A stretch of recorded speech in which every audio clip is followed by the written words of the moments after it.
This is a horror game podcast. It is meant for mature audiences. It may contain adult language, violence, and sexual themes, as well as shocking revelations. Viewer discretion is advised.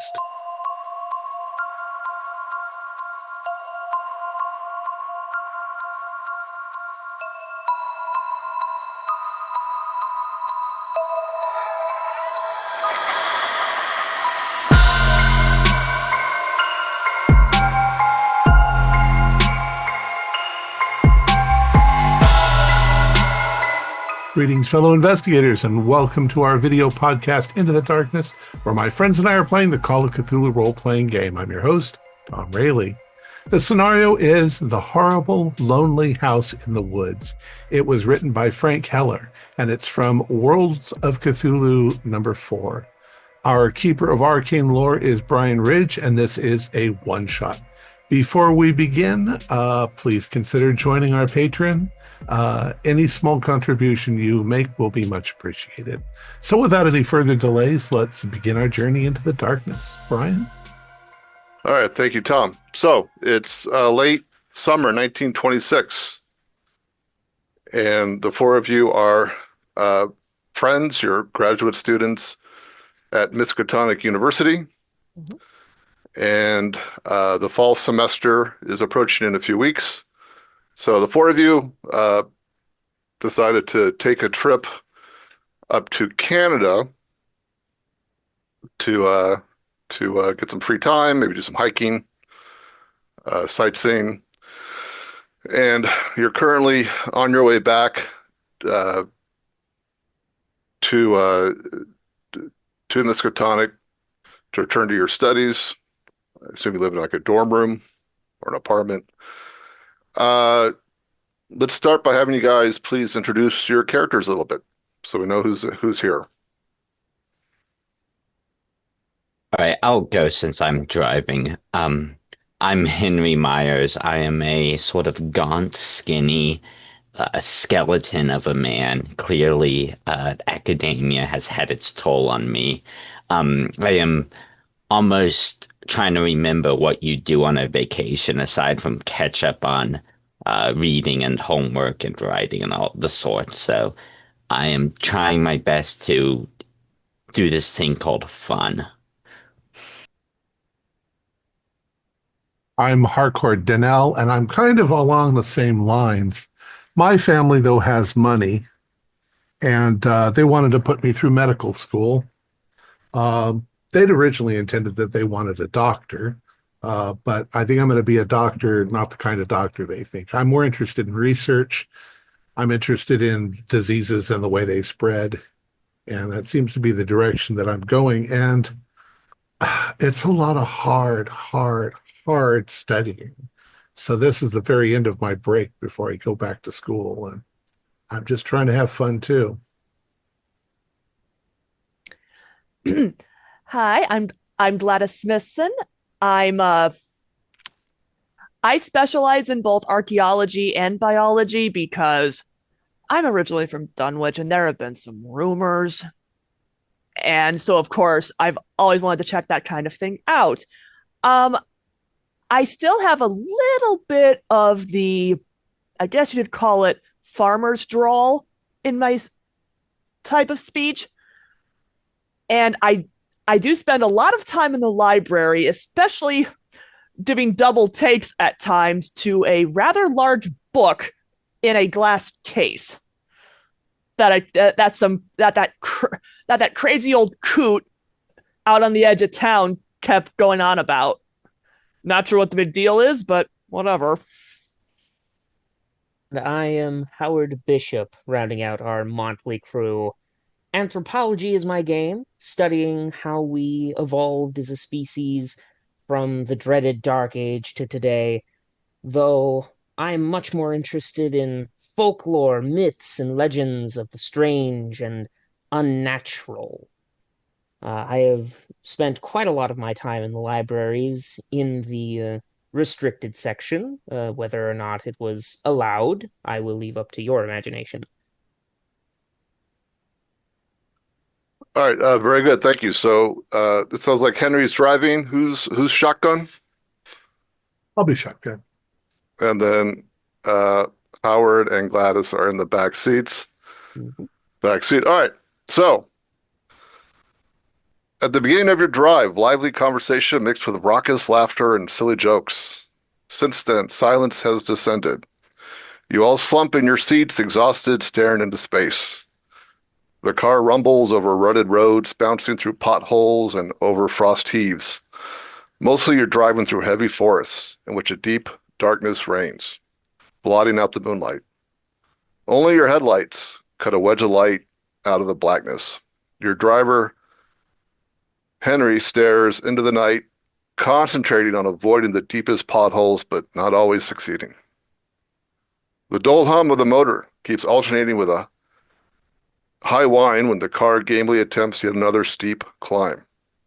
From the back seat, not much more than a gray, flitting shadows can be distinguished from the blackness of the night. Who can say what might be lurking out there in the impenetrable dark of the endless woods at this very moment, watching you? So it's about midnight or so. You're trying to make it. You're trying to make it back uh, to your home. Maybe you're napping at this point. Maybe you're struggling to stay awake, trying to make sure Henry stays awake. Henry, you're gripping the steering wheel tightly, turning left and right, following the road, watching for potholes. And then you come around a long curve and you make a slight descent down. And you doze off for a moment, your eyes close. And as you wake up, there's a ghostly white figure that jumps in front of your car from the side of the road. I'd like you to make a drive roll, please. All right, I'll do that. That is 48 under my 50. All right. So you don't avoid hitting him entirely. You are able to avoid slamming into him headlong. You kind of swerve the wheel as fast as you can. Unfortunately, your car goes off the road down this incline, and as you swerve, you feel the bump of whatever this was as your car hit it. And the car goes down the incline and slams, comes to a sudden stop Jesus, Henry. as it hits a tree, and everyone in the car wakes up. I'd like everybody to make a luck roll to see if you're injured in the crash. They just came out of nowhere. Hey, Fail. I am injured. Oh, yeah, no, that's a fail. If you succeeded, take 1 point of damage. If you failed, roll a d4 for damage, please. I told you my idea for attaching your belt around your waist to the chair, and Okay, an not idea. bad. Oh, that's a 4. Howard, what's the nature of your injury? You were in the back seat. I think he's not in the back as seat anymore. as we You went through the windshield, slam- yes. as we slammed down, I think maybe, yeah, I slammed halfway into the passenger side window and I'm half hanging out with my arm pulled out of its socket at best, broken at worst. Uh, Are you okay? yeah, 2 damage. I'm gonna say that I managed to not like get anything that bad, but when the car stopped at the end, I jerk forward and thwack my head against the seat in front of me. So I'm definitely seeing stars. Oh, my vision. Oh, Henry, I'm sending you the medical bills. Ah, What is your arm out of? It looks like your arm is dislocated. Come on, let's get you outside for a second. So the car comes to a sudden Red. stop. You guys are kind of clutching yourselves, trying to get a sense of your injuries. All you hear is the patter of light rain on the hood of the car and a bit of steam or smoke, whatever, coming from the engine. Is Right. everyone all right? No, Howard's dislocated his arm. I got to pop it back into place. Oh, well, that's not gonna Howard, be let's pleasant. get out. I'll help you out. all right, Um, all I right. got to stand up though. Right, so as we're getting out of the car, you guys, if you look at me, you'd see like there is definitely a goose egg forming on my forehead with maybe a bit of a cut and a bit of blood. Yeah. Uh, once I got Henry out, I say, all right, I'm gonna pop it back in place. It's gonna hurt, but it'll be better afterwards. All right. I'm gonna give you a count to 3. 1, 2, and I'm gonna Snap. snap No, it that wasn't into three. place. That wasn't 3 at all. I didn't want you to tense up. I got my first aid, so we'll see. Okay, so Harcourt and Howard out of the car. Harcourt's fixing his arm. Gladys steps out. She's holding her head. Henry, are you out of the car now? Yeah, Henry only took 1 damage, so he probably has a less severe bump. He's going to step out of the car and trudge up to where the person was that he definitely hit and sort of assess that situation. Yeah, so Gladys, your parents aren't going to be happy about the car. Uh, it's been raining all night, so it's very muddy. Um, you're on a bit of a kind of a steep incline, and the front end kind of wrapped around this yeah. thick tree. So you're definitely not getting the car out of here anytime soon. So Gladys, are you feeling dizzy at all? Uh, I don't think so, but um, You better sit I down don't. there. I don't think there's supposed to be 4 trees in front of me. Yeah, Oh, you got to sit down. Sit down. You might Right. have a concussion. So Fuck, Harcourt's get trying out to of trying to triage the other two. Henry, you scramble up the embankment. It's muddy. Maybe you slip once or twice, but you eventually get up there. Rain's still coming down. Moon overhead. Bit further down the road, you see a body lying in the road, not moving. Why is this happened to me? I'm gonna I'll walk over to it and hello, hello. No There's noise. no response as you approach. As you get closer, it's a man in a nightgown. Um, so I didn't hit him full on. No, he did bump. I did go over him, I think, right? We didn't run over him. You kind of, I guess you maybe fishtailed and swiped Hmm. him. Yeah. I would like to. I am not a horrible person, so I would like to assess his injuries and see if he's still alive. Okay, we'll say at this point, Harcourt, Howard, and Gladys also make their way up to the road, and the three of you see um, Henry approaching a body in the road. Oh, dear God. oh Why is there an no. old man out here? Out in the middle of nowhere. Who's out here? He's in a nightgown. He Must can't be a have house gone far. nearby. No, why That was he even out here? most likely. As I'm blinking to try and make the 2 bodies become 1 body. Um, So, Henry, how carefully are you examining him? Um, I just want to see what his injuries are, if he's alive or dead. That's more of the goal there. I'll go help him because Yeah, know, I have a little bit of medical knowledge, but I'm not a medical student, so Okay, so Harcourt and Henry are going to see about helping the guy. With Howard and Gladys, you guys are just gonna like rest and get your bearings? yeah, my vision's starting to get better, but I'm starting to get a really wicked headache. Howard, your arm's really sore. Yeah, I think Howard's just gonna kind of probably sit on the side of the road, just kind of nurse his arm. Like he doesn't really know what to do in this situation. Oh, Sure. Okay. I think I know what a geode feels like before you crack it open. Oh. Still raining. Light rain's coming down. Harcourt and Henry, you guys kind of get down, take a closer look. He's in his 40s, early 40s. Dressing gown is covered with blood.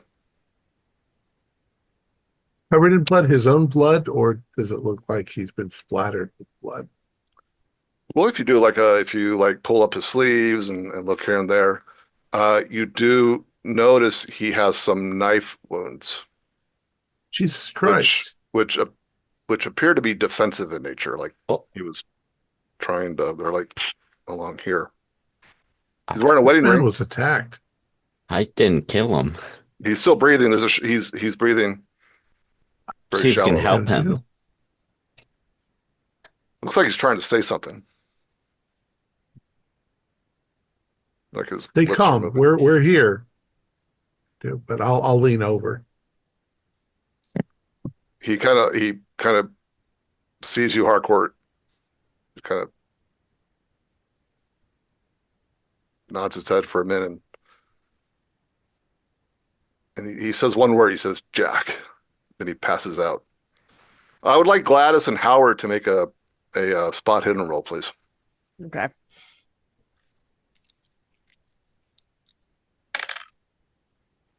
Fail. A regular success.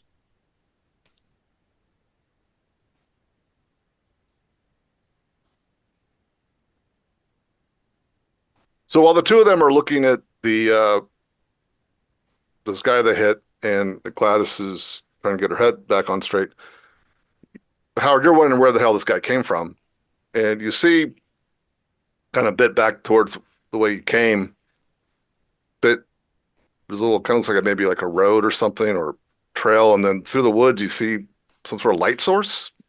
Maybe there's a I think he came cabin up from. there, house, something. I think he must have come from there. Looks like there's a light through the trees. Oh, yes, right. Yeah, What's Howard's pointing up through the forest, up the hill a bit, and yeah, you guys can see there's like a light source up there. what's it all the way out here? Wasn't seeing anything like that before now.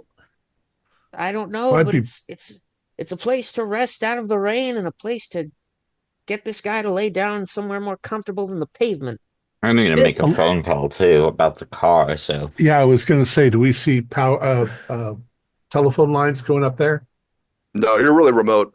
is it Uh, is it possible he ran from that place? hmm Somebody's trying to murder him. He's got stab wounds. What? There, there's a killer out in these woods. Well, I Oh, think come. that Henry just clipped him and knocked him down, but didn't seriously injure him. He was already injured. He's got blood all over him. And we got nowhere to go. We got our car is wrecked.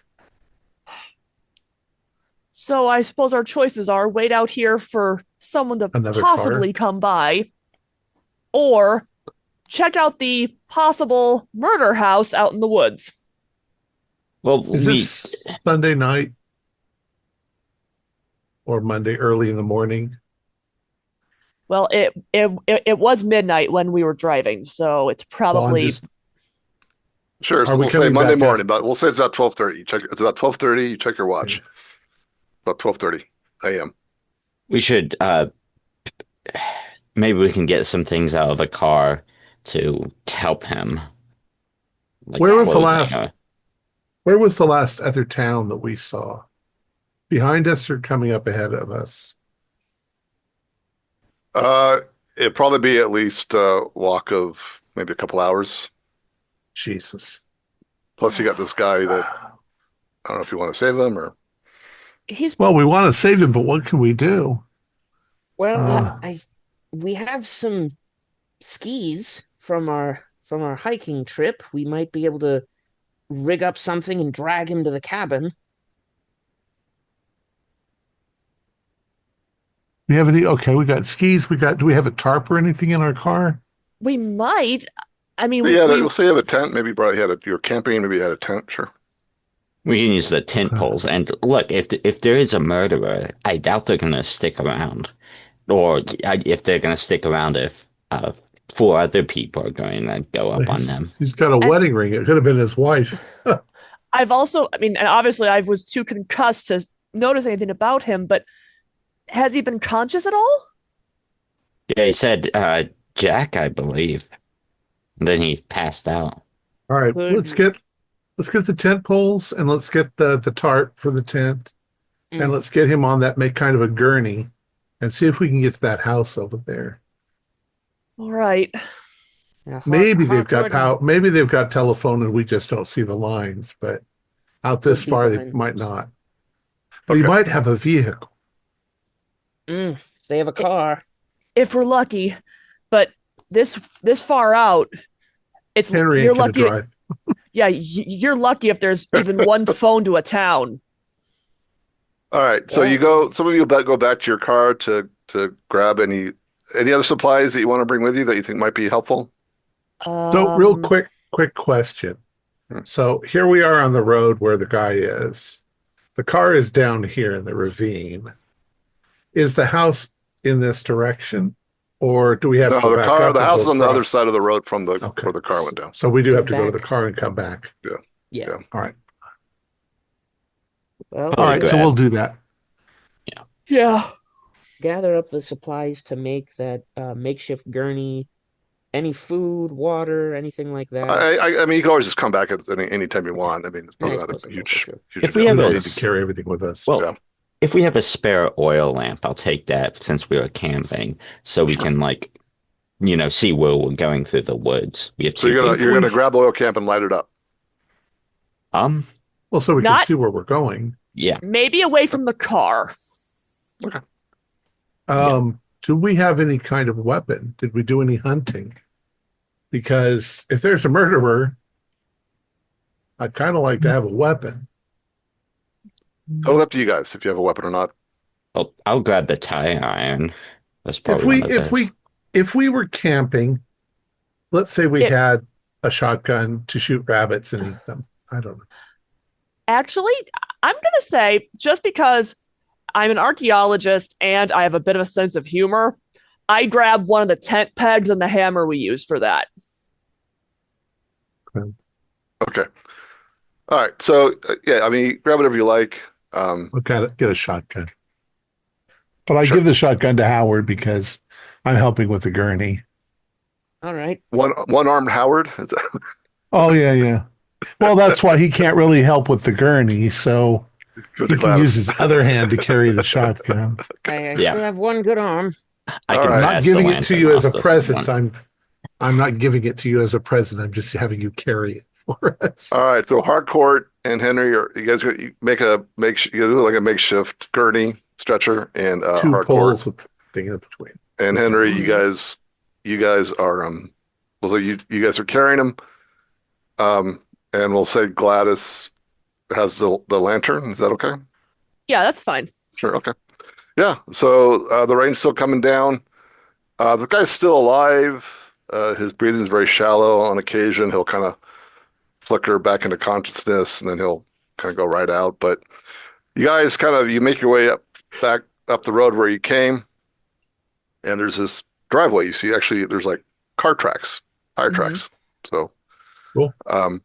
you guys make your way up the hill. Everybody make a dex roll, please. Okay. See if you slip and fall. It is raining and muddy and slippery. Pass. Pass here. Fail. Poor Howard, he's having a bad night. He's got a gun, he's got a bad arm, and he slips and falls. Howard, it's the road's all muddy and slippery, and you slip and fall, and face plant into the mud. you face plant in the mud. You're like, oh God, I should have stayed home. I should have stayed home this weekend. The gun didn't go off, did it? No, I'm not. We would know. Well, Damn no. you, Canada. This is like that time you were in Egypt and fell into that big old pit. This is why we are academics and not anything else. So it's a short walk up this driveway. This I guess a road. I guess is more appropriate. Any of your characters have a lot of experience, like outdoors, survival skills, nature, that kind of thing. I have more survival than the average person from going out on digs and such. I think Howard knows a lot about nature and the outdoors. He has decent natural Well, I do world. too. Yeah. If you have natural world, make a natural. Is that this? I think that's a skill called, right? Natural world. Yeah. Natural Mhm. Yes, yeah. Make a natural world check, please. I got an 001. I did too. So I can identify all of the trees. I do not have enough. I could spend the luck to make it, but it might not be worth it. Don't bother. So Harcourt and Howard succeeded, right? Yeah. Yeah, I think funnily enough, we both rolled one. Wow. Really? We Well, can you're both getting got all the good rolls out of the way early. When you don't need them. Yeah. All right. So as you guys are making your way up this trail towards this cabin that's up there. You know, you guys have spent a lot of time outdoors, field work, hunting, hiking, whatever it is. Seems awfully quiet where you're at now. Usually this time of night you would hear owls, wolves, insects chirping. Well, it's raining a little, isn't it? So Well, Even it's even oddly silent. oddly quiet. And you make your way up this trail. It's just a short walk, and it comes up to a clearing. Okay. And you see a cabin in the woods, in the clearing. You see a cabin. To the right of the cabin, there's a Ford Model T. Oh. The cabin, the front door is wide open. There's a window to the left of the front door. A light is on, presumably some sort of maybe gas lantern, a gas lamp of some sort. Other than that, from where you're at, from your vantage point now, you don't see any other lights, movement. You don't hear any other sounds. We're going to approach it carefully. Yes. Does anybody by any chance have a way to get this car open? If nothing else, we can place our wounded man there without having to take him back into possibly a killer's lair. You want to Well- lay him out in the back of the car? Is that- Well, I mean, if we could get the car working, we could get out of here, but it might not be Well, as Gladys, are feasible. you going to poke around the car and take a look? Model Ts have a crank on the front. Not this one. Oh, Well, I mean, they're not comfortable. we may be able to find the keys inside. Gladys, make a spot hidden roll, please. Okay. The keys are probably in the car. Nobody locks their Where's car my- up out here. I wouldn't. There. Oh, well, probably a good time to get a botch now when it's again not super important. 99. Well, you okay. Well, I'll give you the clue, but you fall down the process. Okay. You slip and fall and bang up your elbow. Take another point of damage. Ow. But you do notice that the tires on the car have been slashed. Oh, so as I fall and as I'm dating up, like, wait a minute, everyone, this car's not going anywhere. Look, But what? I shine the light on the tires. Well, we got to get him inside out of the rain. Come Right? on. He's still Take- bleeding. Henry, why don't you take the shotgun? Or I can take the shotgun. Well, I was And going to let's make suggest. sure there's nobody inside. I was going to suggest Gladys while you two are still carrying that old fellow. Gladys, you're not seeing double anymore, right? Right. You can't send a woman in there with a homicidal maniac on the loose. Well, the homicidal maniac could be another woman. I think we're at fair odds. Is They anyone don't- approaching the front door? Well, we're I deciding think we whether are. how we're going to Okay. do it. Well, Look, until you just wait here with this guy. Try to keep the rain off of him. I'll take the shotgun. all right. Yeah, Go I for can go Yeah. behind you holding my tire iron. Okay, so Harcourt with the shotgun is approaching the front door. And the door is open. Said. Door's wide Yes. open. As you approach it, it's looks like just a entry hall of sorts. On the back wall, there's a coat rack. Number of coats, different sizes, men and women's and children. And then below that on the floor, there's like different shoes, hiking boots, things like that. And then as you get closer, there's a doorway, kind of a doorway to the right to like a dark hall. You can't really see it very well. And then to the left is a doorway to the room that is the light source. Maybe it's like a living room or something. I'm going to call out, "Hello? Who's here?" And keep moving in slowly, making sure there's nobody No hiding response. behind a corner. Hello? And I'm going to move towards the light source. Are you stepping inside? Yeah. Yeah, okay. Yeah, so you get a closer look. Yeah, there's the coat rack, coats, men, women, children, number of boots and hiking shoes, hiking boots, things like that. You step The family inside. that lives here. Yeah. You turn towards the doorway to the left. You see, looks like a living room. Yeah. There is, first thing you notice is a table in the middle of the room with four chairs. One of them has been knocked over. Like somebody Yeah. like suddenly got up It and, was a struggle. Yeah. um, Is there a couch in this part of the house where I'm standing?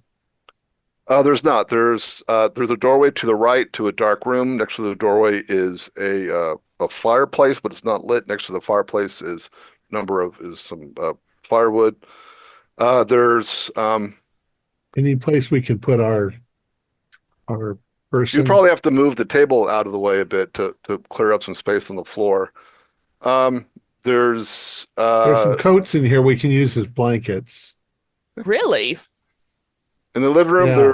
there's several framed pictures here and there on the wall as decorations. There's a bookshelf. Um, there's a grandfather clock, and coincidentally enough, as you step inside, it starts to ring. It's 1 o'clock. We'll say 1 a.m. We'll say. Okay.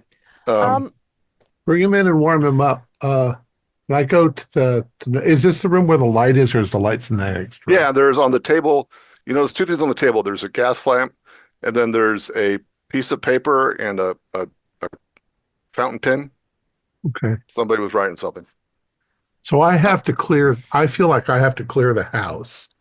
And I'm half expecting to find wife and kids murdered also. So I'm telling them to bring the guy inside out of the rain, warm him up, And get then a fire going, right, and I will continue through the rooms. right, and I'm coming with the lantern because there's only one gas lamp in here. Yeah. Yeah, Okay. I'll try to get our friend here a little warm. And I'll I can't probably- do much for his physical condition, though. I can get the fireplace going. Okay. So above the fireplace is a shotgun. No, well, we have two now. Oh, and also on the wall next to the window that's facing this other doorway, there's one of those big stuffed elk heads.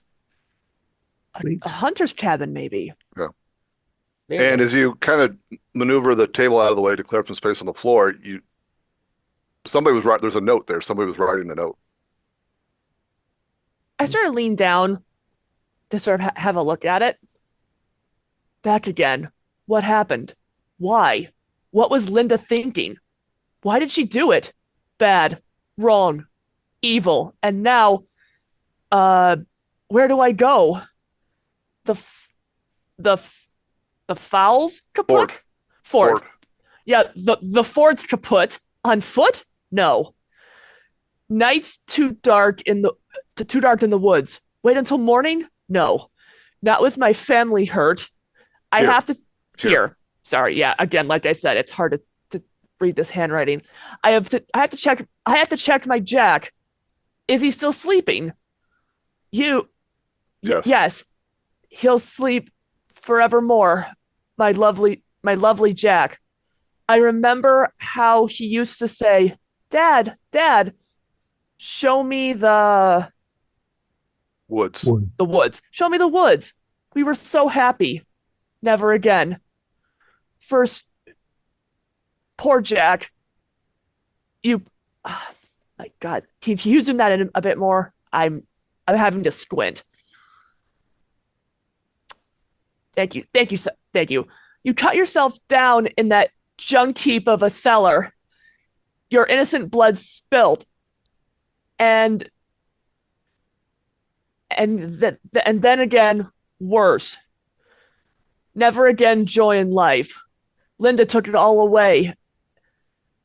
And I her. What is that word? Darling, I think. My darling friends. Why? Terrifying. Why did you wreck their car? And what did you do to Jack? Blood everywhere. Blood. But not hers. Blood on me. Was it me? Red like blood. Blood red like a deer. shot, bloody, uh, ran away. Jack couldn't run away. Drip, drip in the cellar. Blood, drop, drop. Throat slashed with a knife. Linda, what madness got into you? And me too. But I was faster. Bump, pump down the stairs. Silence. No more Linda. Jack needs his sleep. Where was I today? In the woods? Not with my family. They don't need me anymore. They're gone. Somewhere Dry? Else, But- I think. else. Somewhere else. Um, are there angels? Linda looked like an angel in her white night dress, red with blood, white and red. Another night here? I don't want to stay here. Horrible house. Curse on the what is that? Laughter. Laughter. Yeah, curse on the laughter. Curse on the whole family. Curse inheritance from the father. Never should have come here. Too dark. Little Jack, so young. A car? Imagining it or And he came to run to us. And he heard us on the road. Linda Man. Linda Sounds in like the a nut. cellar? I dropped the note as soon as I finished reading it because his handwriting is so bad because I'm guessing his hand was shaking. I think he was, I mean, my psychology said he was, I believe he's stressed out when he wrote that. Well, are they dead in the cellar? I'm gonna look. So Hardcore, you look at the next room. There's no light source in there. It was pretty kind of dark, but you could tell it looks like a kitchen. If there's a lamp in here, I'll light it. I'm gonna sort of take a quick glance because obviously there's a cellar here, but would this be given where we are, I would presume it would be outside, not in the house. And Howard you're trying to start a fire. In the kitchen area, yeah. And what's Henry doing? Henry is, I probably watching the man, making sure he's warm somewhat. Do you take some of the jackets from the coat rack to kind of warm him up? Yeah, I'm gonna see if I can bandage him a little. I'm not good with first aid, but Hardcott has the shotgun, so I can see what I can do here. So as you grab one of the bigger men's jackets, and a piece of paper falls out of it, the pocket. I'll hold that while I guess, address the immediate injuries of the man, then I'll go back to that. I just want him stable right now. This is O'Reilly and Robertson, attorneys at law, 21 Main Street, Bangor, Maine, telephone Bangor 324, July 29th, 1926, from Mrs. Thomas Hawthorne, 31 Bellevue Terrace, Boston, Massachusetts. Dear Mrs. Hawthorne, excuse me. On behalf of our firm, I would like to convey the most sincere condolences on the death of your father, Nathaniel Fuller. Your father will always abide in our memory as a dear, friendly man whose all too premature death has affected us deeply. We counted him among our clients for many years, developing a relationship that might almost be described as friendship. It is with grieving sorrow that we shall miss his frank, open manner. Mr. Fuller always had good word for you, his daughter, and so it will not surprise you that in his last will and testament, drawn up for him, he left you the bulk of his estate, including a special bequest of his hunting lodge in rural Maine near Pindoset Creek. Yeah, so. You may pick up your necessary papers at our office at your convenience. We look much forward to making your acquaintance in person. With highest regards and in deepest sympathy, Albert F. H. Robertson, Esquire. So, before you step into the kitchen, it's pretty dark. There's a window. There's a back door that's been boarded across. There's a window So you're on the back side of the cabin at this point. Um, to your left, there's the counter. There is a lantern there if you want to take a moment Yeah. to light it up. Um, I'll come in after Harcourt. Oh, boarded back door. He really didn't want anybody going in the cellar. And then to the right, as you step into the kitchen, there's another doorway.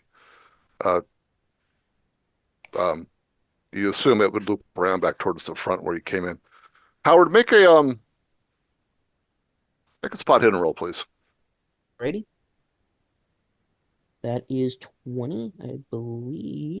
Let me double check here. Yep, that's a hard success.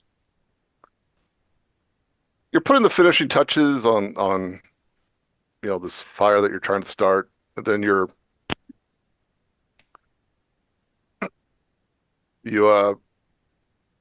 pause for a moment to look around, and that damn elk on the wall, that head, it's looking at you.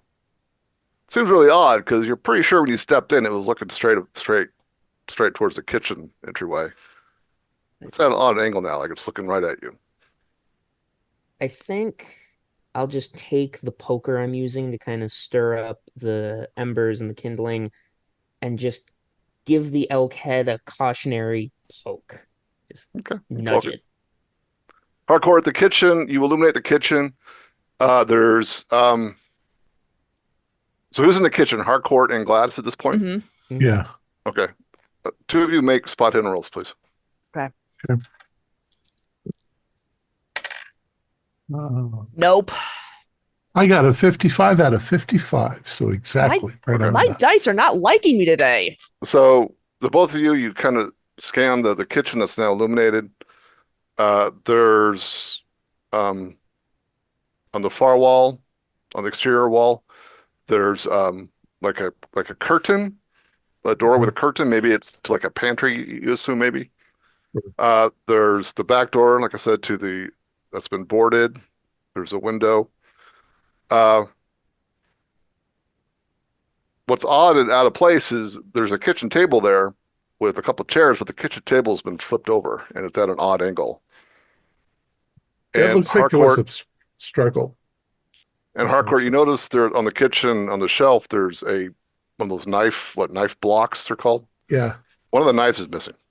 Yeah. One of the knives is missing. You That you probably did say did the stabbing. our injured man had stab wounds. Yeah.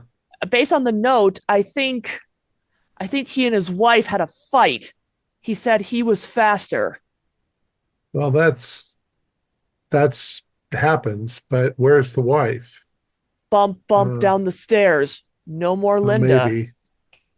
Also, from what Henry was reading in there, it sounds like the Fullers, I guess they are. The Fuller was his dad. So the Fullers just inherited this house. Their father just died last month. Actually, I believe it's the wife's father. They're the Hawthorns. Oh, okay. I was confused, but yeah, they just got the place. So Linda Hawthorne, née Fuller. So Henry, while Harcourt and Gladys are surveying the kitchen, and Howard for some reason is poking the elk head on the wall, you're kind of perusing the various decorations in the living room. There's a couple photos. You see Nathaniel Fuller's name come up. Pictures of him from World War I. There's a picture of him with two young women a number of years ago. There's a bit of a family resemblance, so maybe that's his daughters. And then there's a bookshelf. Does your character do a lot of reading? Yes, out of necessity for my Yeah, so schoolwork. you're really curious about you big fan of books. You're very curious about people's reading habits. A lot of Hemingway, books on the American Civil War, hunting and wildlife. But one book seems oddly out of place. Howard, most of these books make sense for being in a cabin, but would you look at this one? Now sort of take it down, look weirdly at him with the fire poker. And Thaumaturgical Prodigies in New English Canaan by Reverend Ward Phillips, uh, pastor of the Second Church in Arkham in the Massachusetts Bay, Boston, 1801.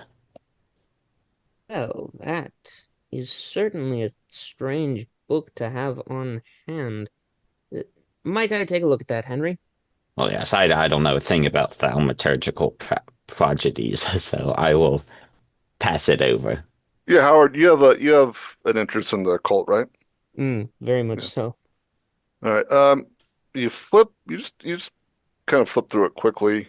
Content seems to cover like witches, sorcerers, Indian shamans, black magic, occult stuff of colonial New England, Mm. stories of sorcery, monstrous births, terrible Native American legends. And on the inside cover, it says, someone wrote by hand, "Love the ghost story. Thought you might like this. Best wishes on the occasion of your housewarming. Jacob McDonald, May 6, 1890." So someone Hmm. gave that to him as a gift. A book, a book inspired by a ghost story. Hmm. All right, so what's Could Harcourt and I? Gladys doing? Um, I'm gonna very cautiously approach what appears to be the pantry because obviously if there's bodies, they're going to be in the cellar. But I just want to make sure there's nothing here that we didn't like that we would not want here. There's not an Making a, upstairs, is there? there's no upstairs. Not that you could tell, no. So you approach the pantry and you psh, the curtains. Looks like a pantry. Canned goods, flour, stuff like that, sugar, salt. Mhm. What does seem oddly gruesome is there's three dead rabbits on hooks. Presumably he went hunting and maybe they're going to make rabbit stew. So while she's looking at that, then I'll turn and go out the other door and into the rest of the house. Still looking Okay. for a So the murderer. hallway goes to the right, back towards the front of the house, back to the entry hall where you started, and to your left there's three doors. The door, Okay. your door, the closest door where you're standing is open, and that's a bathroom. Okay. Uh, well, I'll just glance in the bathroom. No place to hide in there. Can't stand in the tub and cover yourself up, but I'm just glancing in there, and then I'm going to the next door in line and opening it up. Okay. I'm not What's expecting to see much, but I just want to catch the murderer if he's here. okay? Now Howard and Henry, do you guys want to try to catch up or Yeah, if our friend here is asleep, I'll try to sort of walk after Harcourt. I'm starting to think there isn't a murderer, and based off of what Gladys found, he was just the I'll survivor of a fight. So, I'll watch over the old fellow, make sure the fire stays alive as well. We're looking for a cellar entrance. It might be outside, but The Yeah, the back door's boarded. You don't do that unless you want to make sure nothing from outside gets in or no one Well, is tempted to go out. well, if there are we bodies should in the just go around the basement, do we house. even want to go into the basement? We want I to mean, see so we can tell the police when we see him what we found. I suppose. okay? So at this If point, I'm sorry. if it's that bad, one of us is going to have to try to hike to the next town over and see yeah, if we we can could, get help. and we could wait till morning. It's maybe he has a map somewhere in the house, or we could, he has spare coats here. We definitely won't freeze to death. No, it's not that cold. It's summer. And Right, actually, yeah.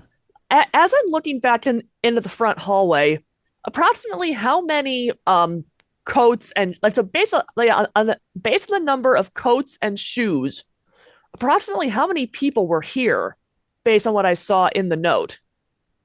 Three, man, woman, and child. Okay. But he also said my friends. What was he talking about? Also, if the baby is still alive, he seemed to be concerned about Jack. Asleep forevermore. I'm assuming he's also dead, possibly in a car wreck. Well, we At need to least find out. Okay, so at this point, who has a lantern? Harcourt does. He's in the hallway, and Gladys, I think, is still in the kitchen, right? Yeah, like I followed Harcourt out, and I've got the lantern from the car. And then there's the fire's lit in the living room. That's Hmm. That's where. illuminating the living room with Yeah, firelight. I'm in the living room with the guy on the floor. Howard, you're taking care of the guy, and Henry, you're following the group in the kitchen at this point. He's Yes. caught up. Yeah. Henry, make a spot hidden roll, please. All right.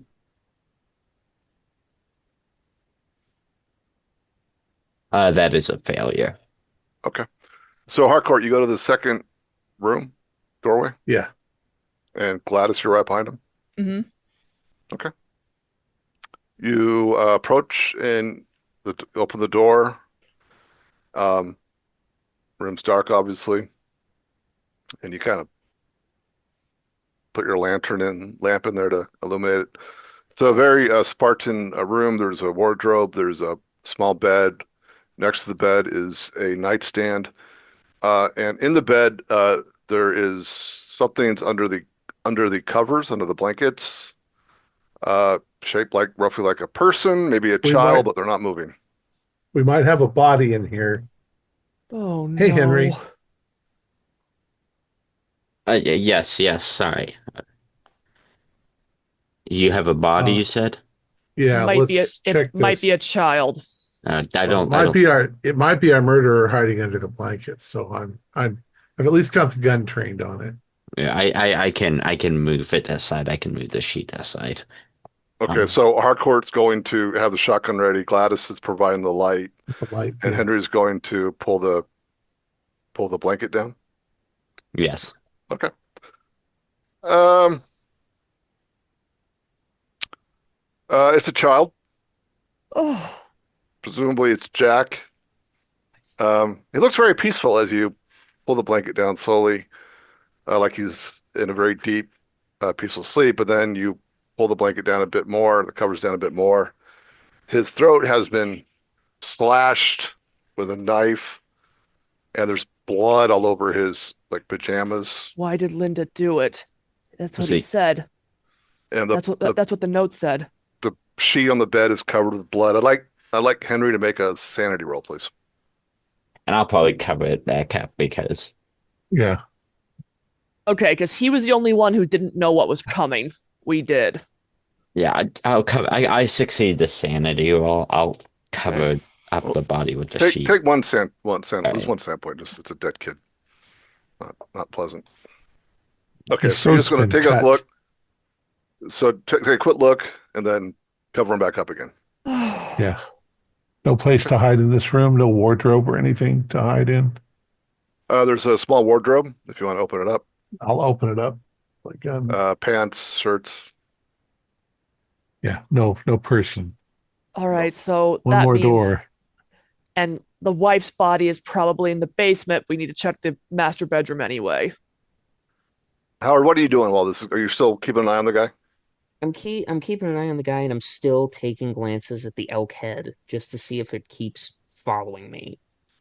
No, He's it's also just one room over, so we're relating to him what we Yeah. see. Yeah. So you get the sense that they're in that hallway and they're kind of coming back in your direction. So you're getting a sense of the layout Hmm. of the house. All right, so I'm gonna approach the door to the master bedroom and open it, put the lantern in. Okay. It's similar to the previous room. There's a slightly bigger bed, nightstand, and there's a wardrobe. This Nobody. ward, No body, no. no, Although th- the bed is disheveled, so it hasn't been. Someone was sleeping in it and didn't bother to make it when they were done. I would probably open the wardrobe anyway just to be safe, even though I'm pretty sure I know where the other body is. But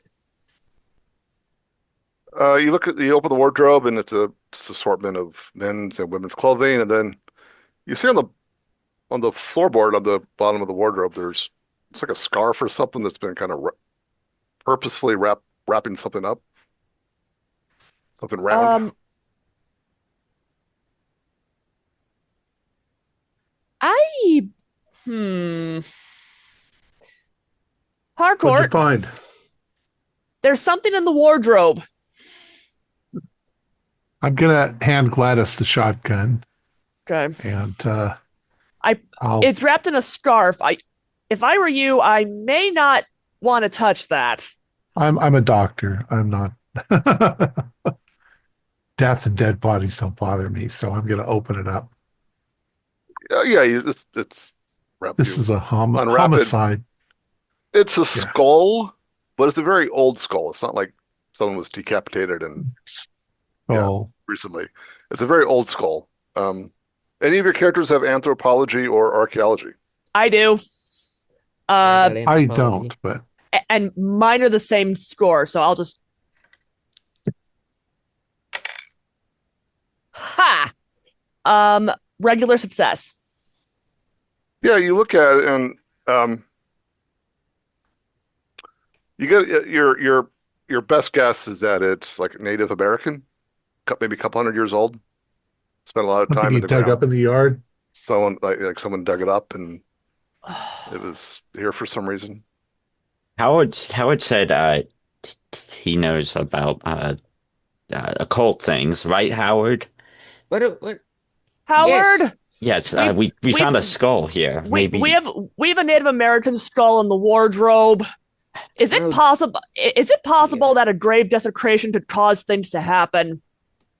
Uh, well, there are many legends around disturbing the ancient resting sites of the natives. Curses, plagues, all sorts of nasty business. So Gladys, at you this just point, had to get him going, didn't you? so at this point, Howard, um, you don't want to spend all your time next to the sick guy, so Yeah, I'm at I'm this gonna point say he's asleep. you Yeah, go down the I'm gonna go over as you soon as they go join mention the the rest of the skull. group.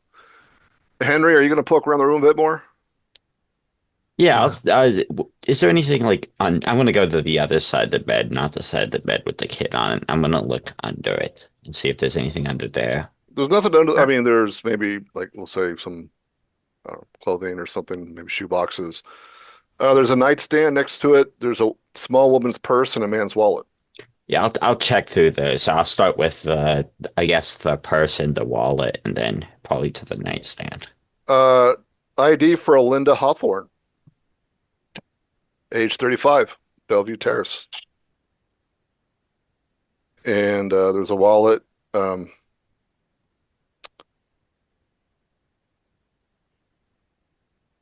GM, there's no other doors that we've cleared yeah, the this is the building, whole house, haven't and we? I'll give you a map in a minute. Um, I there's the kind of wallet. Thomas Hawthorne. He's an architect. 31 Bellevue Terrace, Boston. And also there's a box of ammunition of shells for that shotgun that you found on the above the fireplace. Yeah, Boston architect. I wouldn't think he'd like this area at all. no. Well, I can go retrieve the second shotgun. I'll hold up the shells and shake them.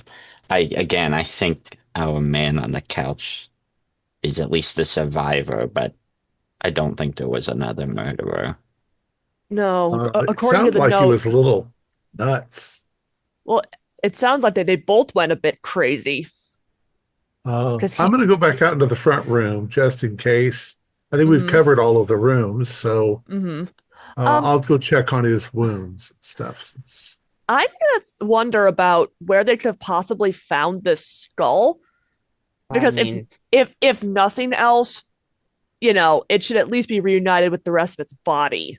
He could have picked it well, up in an that's antique store in Boston, for all we Oh, know. that's true. could have. I just I'm put gonna. a map of the house um in the Thank you. Zoom chat. Is that no, that's not the right one, damn it. What?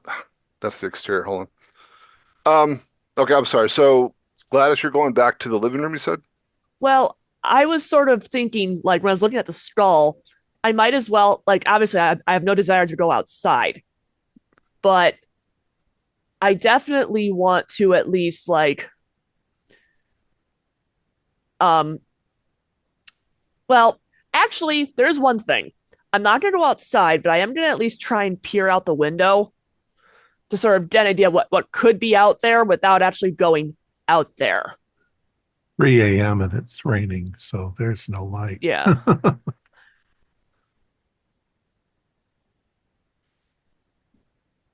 I Yeah, think I at mean this point we're it's gonna have to still wait until raining. morning.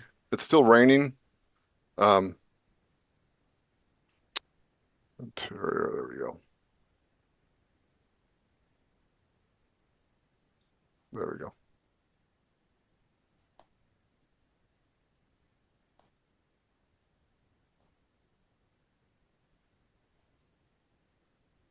All right, so Glass goes back to the living room, you said. Uh-huh. And I'm sorry, what was Harcourt doing? I'm also in the living room. I'm checking on the guy's wounds. What about Howard and Henry? I'm sort of They're looking. retrieving that shotgun from above the fireplace. I think Howard's investigating that skull because you don't wrap something up like that if it's just a random knickknack you picked up. That's something important to this, to either the people who lived here or whoever lived here before. Okay, so the four of you wander back into the main living room. We've now gone to every room in the house. Um, Howard, you do notice make a spot hidden roll. That is a hard success. You do notice on the one there's a shelf, say a shelf above the where the books were, number of like decorations, tchotchkes, stuff like that. There is one spot that does seem conspicuously absent, so like something was there or should be there. So you think maybe it was there, then on that shelf, and maybe that skull was like a decoration, and she took it down to hide it, Hmm, maybe. morbid, a morbid curio to say the least. The guy's still his breathing is still very labored. Not He's not doing very well. The rain continues to it's raining harder now. It's coming down on the roof above you. And you hear something bump from down below you. Under the floor. Mhm. Maybe there is a basement Well, in the house. maybe that was Linda. Maybe she's Well, not let's dead. let's Uh, check and see if there's a trap door. Well, It we would should probably be definitely, in the kitchen. or outside, but we should definitely, if Linda's down there and she's alive, we should not put them together. They're well, it clearly seems having some it problems. seems from the note he wrote down, his wife Linda is the one to succumb to this madness first. She seemingly killed their child. And then attacked him. They fought. Hmm, He disabled her and then threw her down the stairs. thought she was dead. Ooh. So what are you doing Well, now? Going back to the kitchen? well, I'm still looking over at the guy, but maybe there's an entrance in the kitchen in the floor, I'll go check for that entrance like a with, root cellar. yeah, my newfound shotgun. Well, remember I did say that someone the table was flipped over. Yeah, I'll Oh, push the table out of the way when looking for it. There's a little trap cellar door underneath the table. Just be careful, Henry. We don't know if she's still violent. I Howard, found, you look at that elk head. That goddamn head's looking at you again. Like it's almost like it's following you around. All right, Harcourt, I need your opinion here. yeah. Uh-huh. That that elk was not facing this direction earlier, was it? I wasn't paying that close attention. Looks just like an elk's head. It's I'm sure it's just the night getting to me, but it's been looking at me all night. It's been It's following it's me. it's it's just getting to you. It's an optical illusion. It's just the No, way I'm its not. I'm eyes not. are. Not the eyes. The head, moving at just the right angle. Like you said, it's probably it's my mind and the stress, but I'll I'll put my arms akimbo and walk over and stand underneath it, looking up at it. It's a good taxidermy job. Yeah, good elk head. I Are don't you think the sh eyes are real. The eyes are, of course, glass, probably. All right, Henry, Oh, you're at the trap door. I'll say you're there with Gladys Yeah, Gladys, and the uh, trap uh, and the trap door is where? in the in the floor. kitchen. in the kitchen. It In was the There's a kitchen. underneath tr it was Oh, underneath the the table. table. Okay. Yeah, yeah. So In fact, now that the two of you are standing there looking at it, you see some like blood drops going away from the trap door, the door Trip. to the towards the hallway. Wait, that meant someone got. Was he like down there? maybe it was. Well, he was stabbed, so Hmm. Right. there they should might be have blood all over the place. they might have had their scuffle in the basement, and those are the stairs she fell down. Not the There's no second floor. So they might have fought in the basement. He was able He to was get to the top stabbed. of the stairs, He'd be and dripping blood. mm, and he knocked her back down and figured she was dead. He came back up through the trapdoor, put the table over top to keep it locked, and then ran out in the road once he saw our car. Well, he tried to write a note. Mm. Because we're regular detectives. It's like it. Police can ask a lot of questions. A little bit of that outcome does rub off on us, I Yeah. guess. Mm-hmm. I don't think I want to open that door. Do you, Henry? I can open a door. I just need the light. We If you want to expect to hold, see dead bodies. if you want to hold the shotgun, I can get the door with the light. Here, let's switch it then. Yeah, I'll handle shotgun. I've never fired a shotgun aside from on this trip, so Farm And being a farm girl has to come in handy at some point, right? Usually, I think she again, already had my shotgun, so Oh, he okay. has two now. Well, there's two shotguns, right? There's the one you brought Right. with you, and then there's okay. Well, yeah, we could say but maybe I left the I other gave in it the to living room. Gladys. Yeah, Right. Okay, so so Gladys has a shotgun aimed down, and Henry's gonna pop open the cellar door. yes, Right. with the lamp out. Okay. Yeah, are you gonna like quickly, or are you gonna like slowly and kind of peek? It's a little slow. So, Yeah, it's dark down there. You can't really. It's gonna take you a few moments for your eyes to adjust, and you know obviously your lantern can project some light, but as you slowly open it up and you kind of aim the lantern down, you see stairs going down, and then at the foot of the stairs you see a body that's not moving, and you see the glint of a knife of some sort by the hand. There's Linda. Close the door. The neck's at a really weird angle. Like you've never seen a neck at that angle before. Broke her neck oh, falling down the stairs. what she, what else is down here? Something made that thump, and I do we might want to find out? not really. No, I don't want to know. We already know there's two bodies in here. I might shine the light down, have a quick sort of glance around them. Are the stairs open so I can see the whole cellar, or Uh, there's like a wall to the right, I guess, supporting the stairs, and then there's like a she's at the foot of the stairs, and then there's like a corner, so you can't really see that kind of Mhm. looks You like it have to goes go maybe down. underneath the living room. You can't really see that around the corner. You have to actually go downstairs.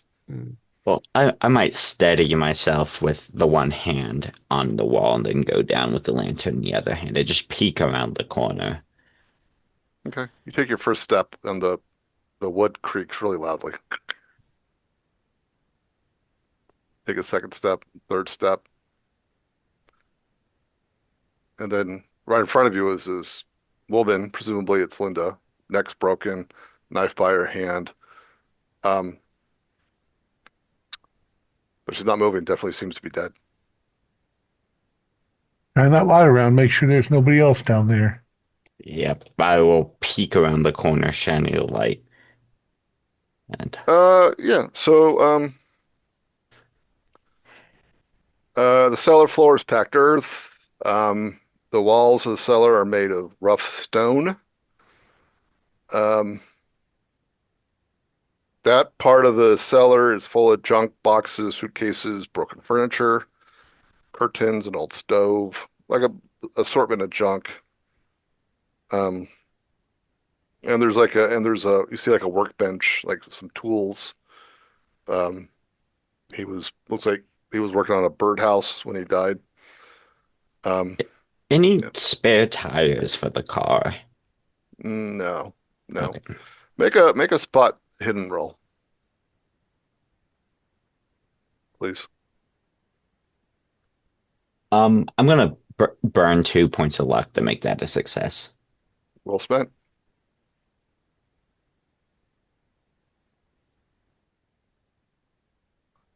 There's a large dark blotch on the dirt floor, presumably blood and lots of it.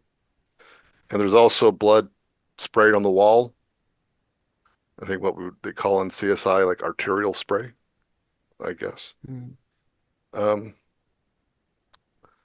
and also you notice as you look around the corner, maybe about 2.5, 3 feet up, there's a nail that's sticking out and it's dripping blood.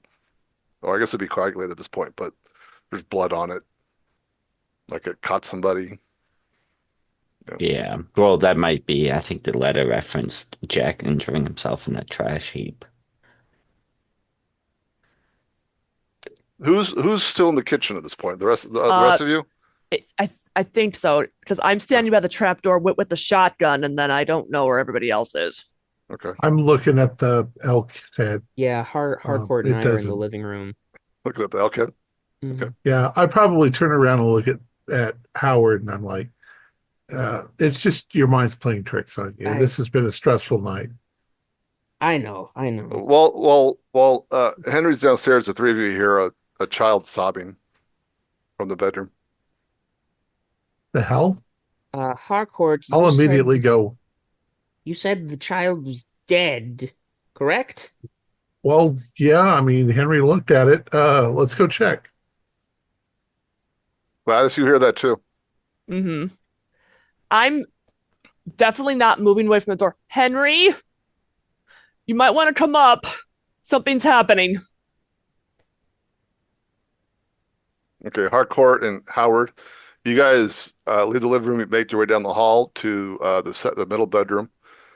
And as you approach the door, the sobbing stops. Well, with the lantern, I'll go and uncover the body again. How long He's does it still look like there. He's it's still been dead? dead. Although you're pretty sure when you saw him before, his eyes were closed. Now his eyes are open. I'd like you to make a sand check, please. It's a dead body. uh, now I'm shocked. Okay, I didn't pass. Take D4 sand. So, Now one. Uh, I'm going to do the movie thing where I take my hand and I close his eyes, but I'm going to but feel for a pulse. he's definitely dead. How long Very does it cold. look like he's dead based on pool of At blood, least at lividity? least a day. Yeah. Okay, so it's just a reaction. Uh, His but throat, I don't think he cried. He's dead. well, his throat's torn to shreds. His vocal Yeah. cords must be a soup by now. Yeah. Our mind's playing tricks on us, but let's check the other rooms once again, just in case I we missed something. Yeah, and Henry, right before you left, you heard me calling, Henry, come upstairs. Something's happening. There's some commotion upstairs. You hear them walking up. You hear them walk. You hear their footsteps above you. Yeah, can I'll step back up, sort of navigating around that corpse and go back You go upstairs. back up the stairs to the kitchen. Mm-hmm. Make a spot hidden roll, please. Right. That is a 6, so I believe that is an extreme. You notice you do make a mental note that the stairs going back up do not have risers. So sorry, remind me what a riser is. It's the back part of the stairs, Okay, so they're just right. They're just Oh, slats. uh-oh. Uh-oh. I was gonna ask that earlier, actually. Okay, so Like in yeah, the horror movies, when someone goes downstairs, some cold hand reaches through and yeah. well, at least I'm facing them this time. Yeah, I wish I you knew see them that as you're going going up. down, Yeah, but you make a mental note. There's no, yeah. yeah. Um, so probably with some extra caution now, I'm going to um go back upstairs.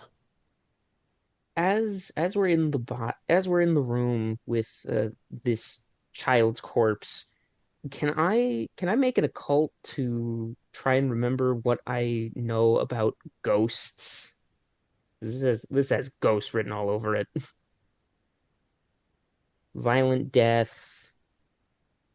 So Um, you're the one with that with the weird book, right? I have the weird book and the probably cursed skull. Okay. Well, let me go back. One thing I forgot to tell Henry when he was downstairs. So Henry, when you were downstairs in the basement, you did notice the foundation, the the bricks, the stonework. A number of them looked uh kind of handmade and with some some sort of like sigil markings on them. Hmm. Maybe something like some Native American script of some sort, maybe. You know, swirls and spirals and things of that nature. Yeah, I'll probably I'll wait to see what the others have found, but then I'll explain this to them. Bill, what happened up here? Gladys, you said something was happening. The child was crying. The child is dead.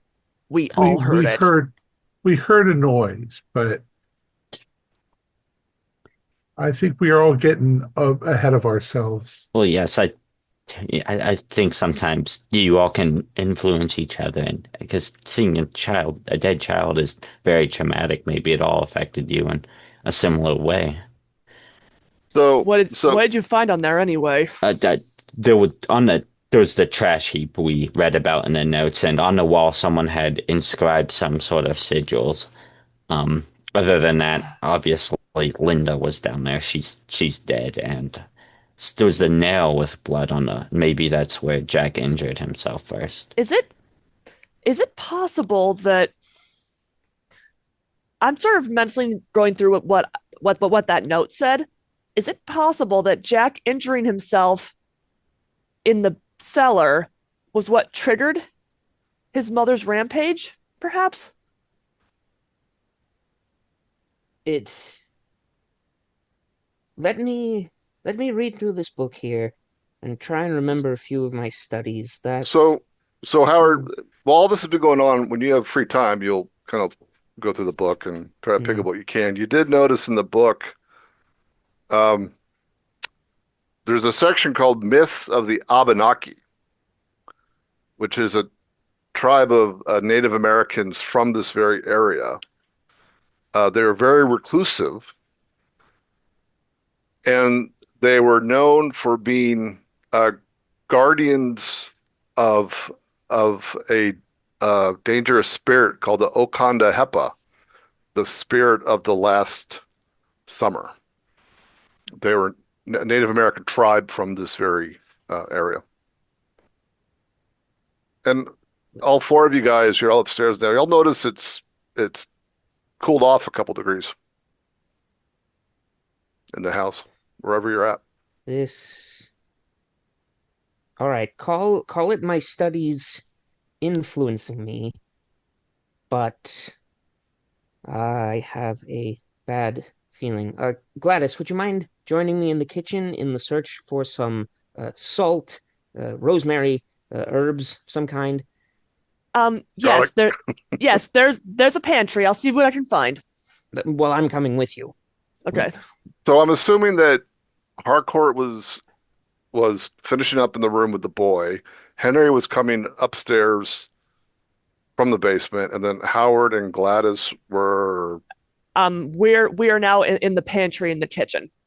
We're looking in the kitchen Well, I think for. Howard wasn't Howard with Well, Harcourt in the yeah, hallway. he was. He's Yes. coming back to me in the Okay, kitchen. through the back. Okay, Henry. As you're coming up, Howard and Gladys come into the kitchen behind you. You're leaving the kitchen to try to find Harcourt, and you step into the living room. Uh, Two things you notice. One, the front door's wide open, and two, the man is gone. Everyone, our friend here left. He's gone. I mean, he ran out and. I mean, at this Well, point, we've done all we can for him. He I didn't want to be here. There might be a reason for that. well, I don't If know you, that there's any way that we can find him. It's pitch Jack, black. He went off into the wet Thomas Haw woods. Thomas Hawthorne, right? From the letter? yes, yes. yes. Okay. Presumably that's his name. We can probably we'll have to report him missing when we report this to the police. Well, yeah. If he's a murderer, or at least maybe not first degree murder, but self-defense, he's obviously not going to want. I mean, this looks very bad for him. It looks like very much he could have done it. So Mhm. he Well, I might can just. tell you from his state, he's not getting very far. Oh, no, I don't believe so. He's going to pass out. He's had a lot of blood loss. Well, it's in here with corpses, or out there with a potentially deranged man. Well, potentially is an understatement. Mm-hmm. Harcourt, I assume you leave the bedroom and you make your way towards the front door, I assume? Yeah, back into Yeah, the living room where the fire is going. sure. It's So getting chilly in the here. the two of you make your way towards that entry room uh, and the living room area. I'd like the two of you to make spot hidden rolls, please. And we'll say Howard and Gladys are back in the kitchen looking for supplies to, I don't know, ward off evil spirits, it sounds like. Yep. I got a hard. Okay. So you guys are like, what the hell happened? Where'd he go? The guy was barely, I mean, who knows? Harcourt, you do see, while you're trying to make sense of what happened, something that none of you noticed when you came in, but next to the coat rack, there's one of those hooks, those poles with a little hook on the end, Mm. used to access an Oh, attic. for an attic. Oh, And you look up in the corner there, there's a little uh, door in the ceiling of the Door in the entryway. ceiling. Yeah, with a hook, with a little loop on it. Crazy. I didn't think this place was large enough for an attic. No, no. So there could still be somebody in the house. Maybe the sound didn't come from downstairs, but from upstairs. We just assumed it was downstairs. Where's my shotgun, um, Gladys? I've got it. Although Henry should have his own. Do have two. Yes, I'll retrieve mine. Believe I left it somewhere between the living room and kitchen, probably more towards the kitchen when I was going down. We'll each share one. Well, I'm gonna open up the attic. There's an Uh, attic? Attic? We yeah, here's a pole for it. It's right here. There's the hook. But I want cover in case. Henry, get the shotgun. I'd like to make sure there's nothing else in here. Yeah, I'll go back and retrieve it and stand behind Harcourt with no clue how to fire this thing. So you take the hook and you pull down, you open the door, then I guess the ladder descends, Yeah. um, and you're going to kind of shimmy your way up. Yeah. Well, And you once have I've got it down, I'll reach for the shotgun in Henry's hand, and then I'll go up the. No, are you going to have a lantern, or how are you going to? It's very dark up there. There's no light. You can Could just set the hang- lantern over up top and then get the shotgun. You could rope the lantern handle on the shotgun and then just raise it up, kind of like periscope it. I might drop it, and then oil will go everywhere and light the building on fire. So Fair enough. Quick sense. I will. This is that part of the story where somebody with a great big hook for a hand holds me and yanks me up into the attic. I'm going to. I think what I'm going to do is this. I'm going to go up the ladder with the shotgun. And then once I sort of get up there, I'll say, hand me the lantern, and then I'll put the lantern up there. Okay. Yeah, I mean, you don't hear anything. Nothing seems to be moving. Um, the attic We're is so scared. has a low ceiling. I mean, if you do go up there and try to walk around, you're going to have to, It's stoop not or much more than crawl. a crawl space. Yeah. Yeah. Terribly dusty. A lot of junk up here, old shoes, clothing, a broken chair. Um, Is there an indication that somebody has climbed up here recently, or is there just dust everywhere? just dust everywhere, but what does seem of interest is at the very far end, there's a very nice looking wooden chest. They're just sitting there at the very end. There's a chest up here, but I don't see any evidence that anybody's been up here. The ground's got dust all over it. Well, There, um, there was no mention in the note about an attic. Is it possible they didn't even know it was here? Or they I did, think just they would never have went up? known. I mean, I don't see that Well, why they dragged it down, but they might not have known. They just got here. oh, right, that is true. Whatever Uh, you do, don't open the box. we are also very superstitious. I thought this was the 1920s, the modern age. Uh, well, I don't All want to climb up in that dirty, dusty attic. I don't know why I would. I mean, Uh, if you really want to, I can go take a look at it. Just give me the lantern, all right, I'll set the lantern up there so that you don't have to carry it up the stairs. and I'll Now, just if the ghosts or the ghoulies grab a hold of you, you yell something, and we'll all go run back to the car. I'm Okay, sure Howard knows what to do. So Harcourt and Henry are going to be up in the attic. Is that right?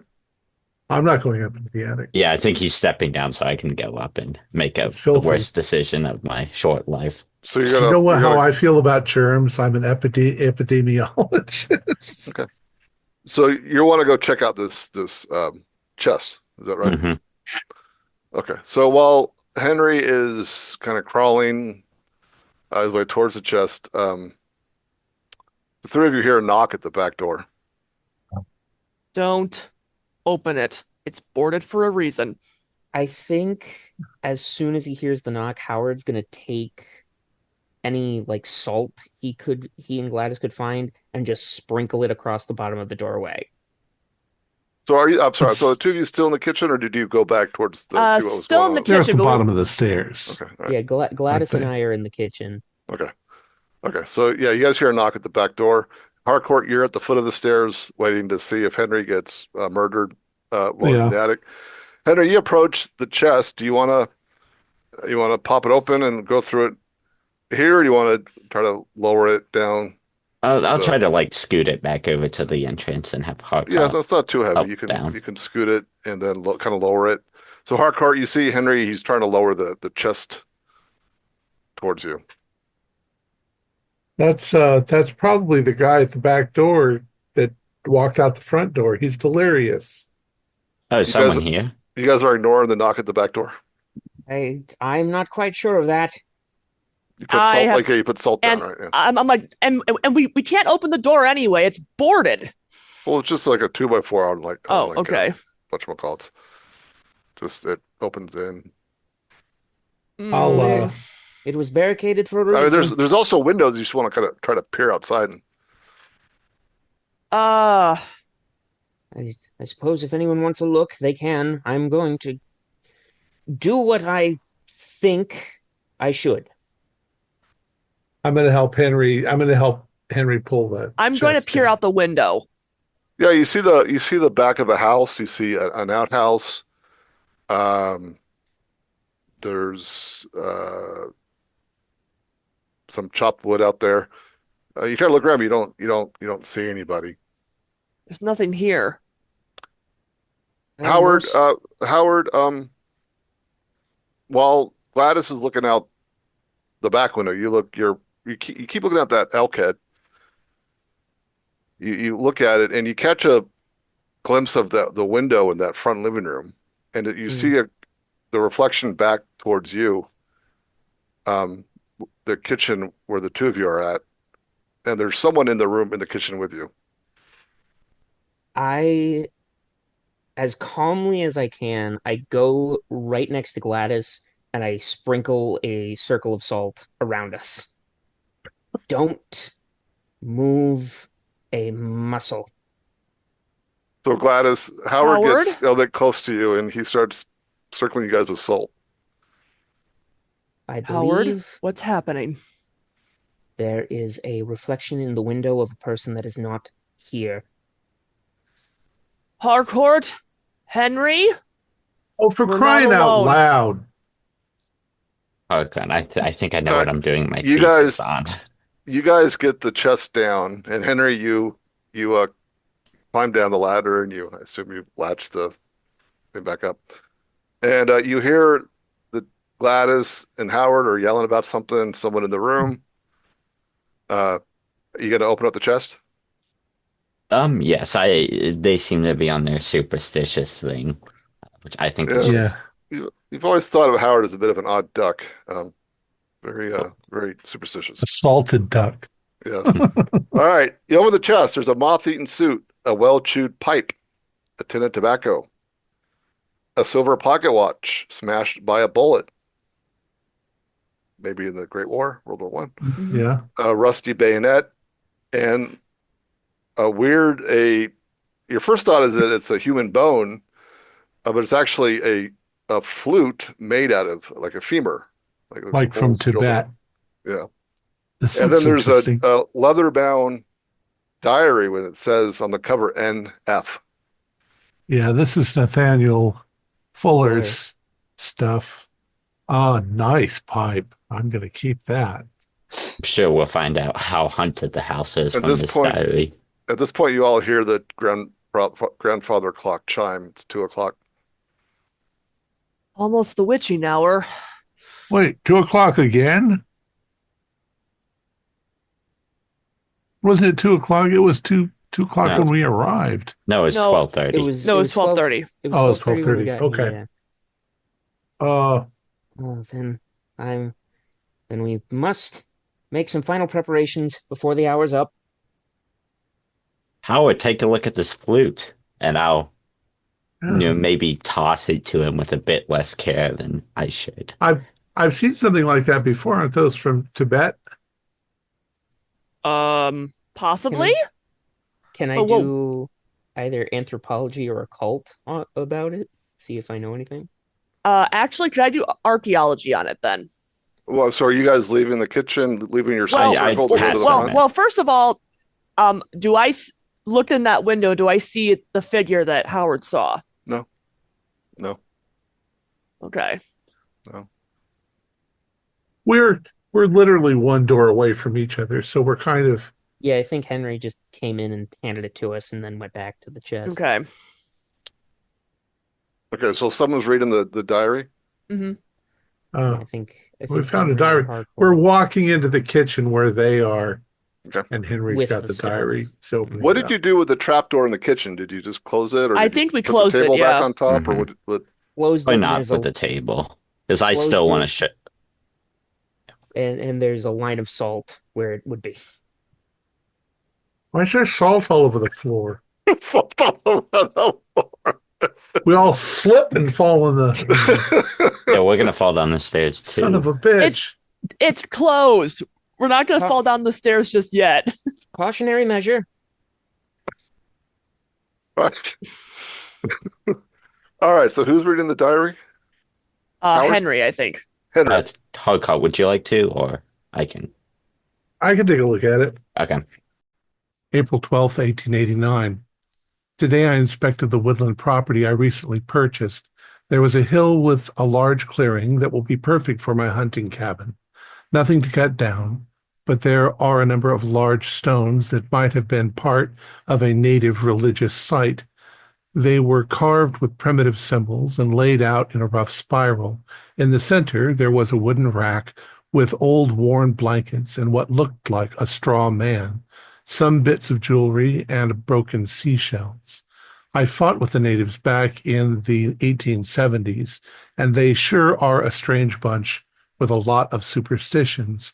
I'll have my men get rid of all this stuff and use the rocks in the foundation. Won't have to do as much quarrying. April 20th, 1889. Work is proceeding as scheduled with one setback. This morning before the workers arrived, a small group of Indians trespassed on my property and started moving all the stones back into their original places. One of my men came and told me, so I went up there to shoo them off my land. The elder of the party seemed as angry as I was and kept shouting gibberish at me in their native tongue, Okanda Hepa, Okanda Hepa, or something like that.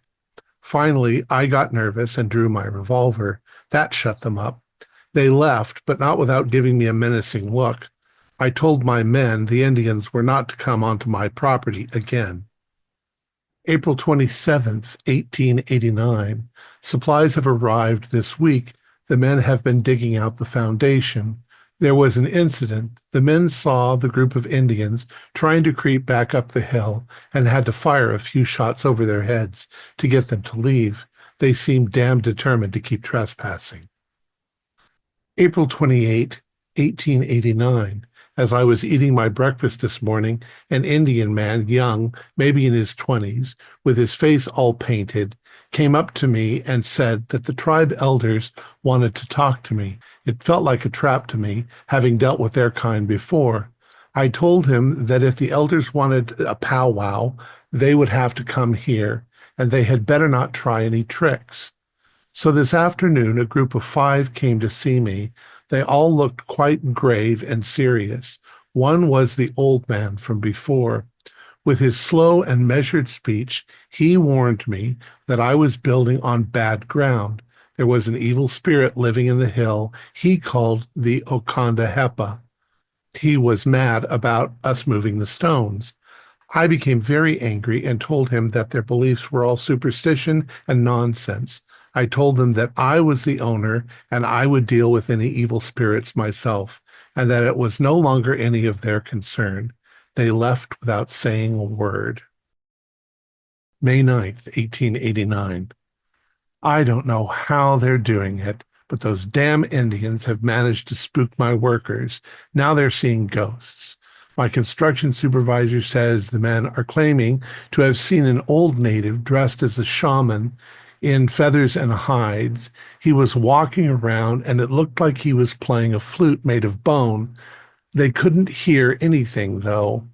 They said they could see right through him, like he wasn't quite there. They were all afraid and refusing to go up the hill anymore. Damn bunch of superstitious fools. I was so mad that I fired the lot of them. Now what am I going to do? May 31st, 1889. Well, it took a couple of weeks, but I finally managed to get some new workers. This new crop doesn't know anything about the natives, and I plan on keeping it that way. The walls of the cellar are in place already, but while working on the floor and setting the flagstones, the workers found some old bones. They did a little excavation and called me to see what they had discovered. It was an old Indian burial spot. From the bits and baubles, my guess was a medicine man of some status. There was, amidst the ribs, what I thought at first was a carved leg bone, but on closer inspection, it was a flute. I grabbed up the jewelry and the flute, thinking them quite interesting curios to show company if I ever had any. And just to prove where I got them, I snatched up the old shaman's grinning skull. I had the men bury the rest of the skeleton under the flagstones. June 14th, 1889. The cabin is finally finished. I paid off the workers this morning. None of them saw a ghost. I've started decorating. My guns are cleaned and oiled and hanging over the fireplace. Now that the work is over, I'm going to thoroughly explore my land and maybe do a little hunting. I think I saw some elk farther down in the valley the other day. June 20th, 1889. Once you live in a place for long enough, it should start to feel like home. When I first saw this spot, I knew I wanted it. But after working on it for a couple months, I can't say that I have found peace. While sitting here, trying to relax in front of the fire. I heard footsteps creaking on the porch. I looked at the window, and there was that old Indian staring in. I jumped up and grabbed my rifle and threw open the front door. For a minute or two, we just stared at one another. I wasn't going to let him know how much he had startled me. He shook his head and calmly said, "Foolish man, you are bringing death down upon you. Soon the ghost of the last summer shall awake and eat you. I know you do not believe me, but you will see." I told him to get off my property, and I pointed my rifle at his thick skull. He turned calmly and walked into the darkness. I hope I never see him or his kind again. So, once again, the white man has come into an area and just trashed the natives. And he knows The- not what, and he knew not what he was dealing with. The skull. We need to put the skull back, and the flute. And if nothing else, burn this entire building down. As Gladys says that, you hear a loud thump coming from the kitchen. We saw this. What was that? Hear that? The hell is that? I believe that is our ancient Indian spirit calling. Oh, please.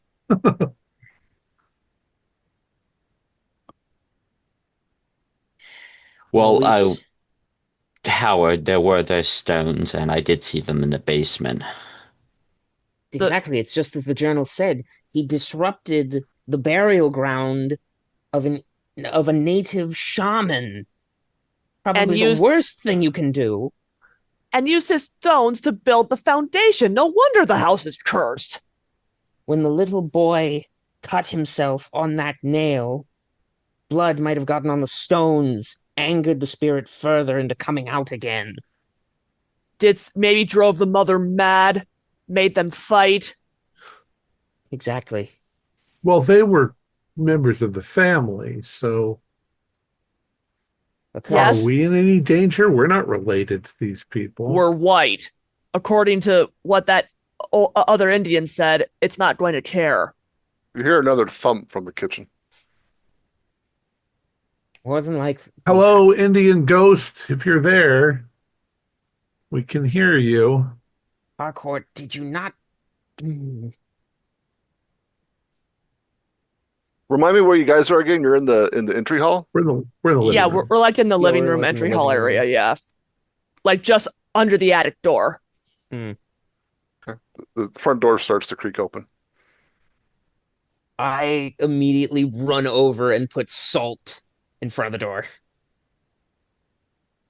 I'll just go and And shut it. yeah, close it. You see the man that you hit. He was, as you slam the door shut, you get a quick glimpse of he was like pushing the door open. He had an axe in his It's- hand. Keep that closed. Keep it closed. That's the guy that was injured. He has an axe. He has an axe. Is there like a latch on the door? There is. I will like bolt the latch shut. All right. Okay. All right. He had his chance when he was in here. But he didn't.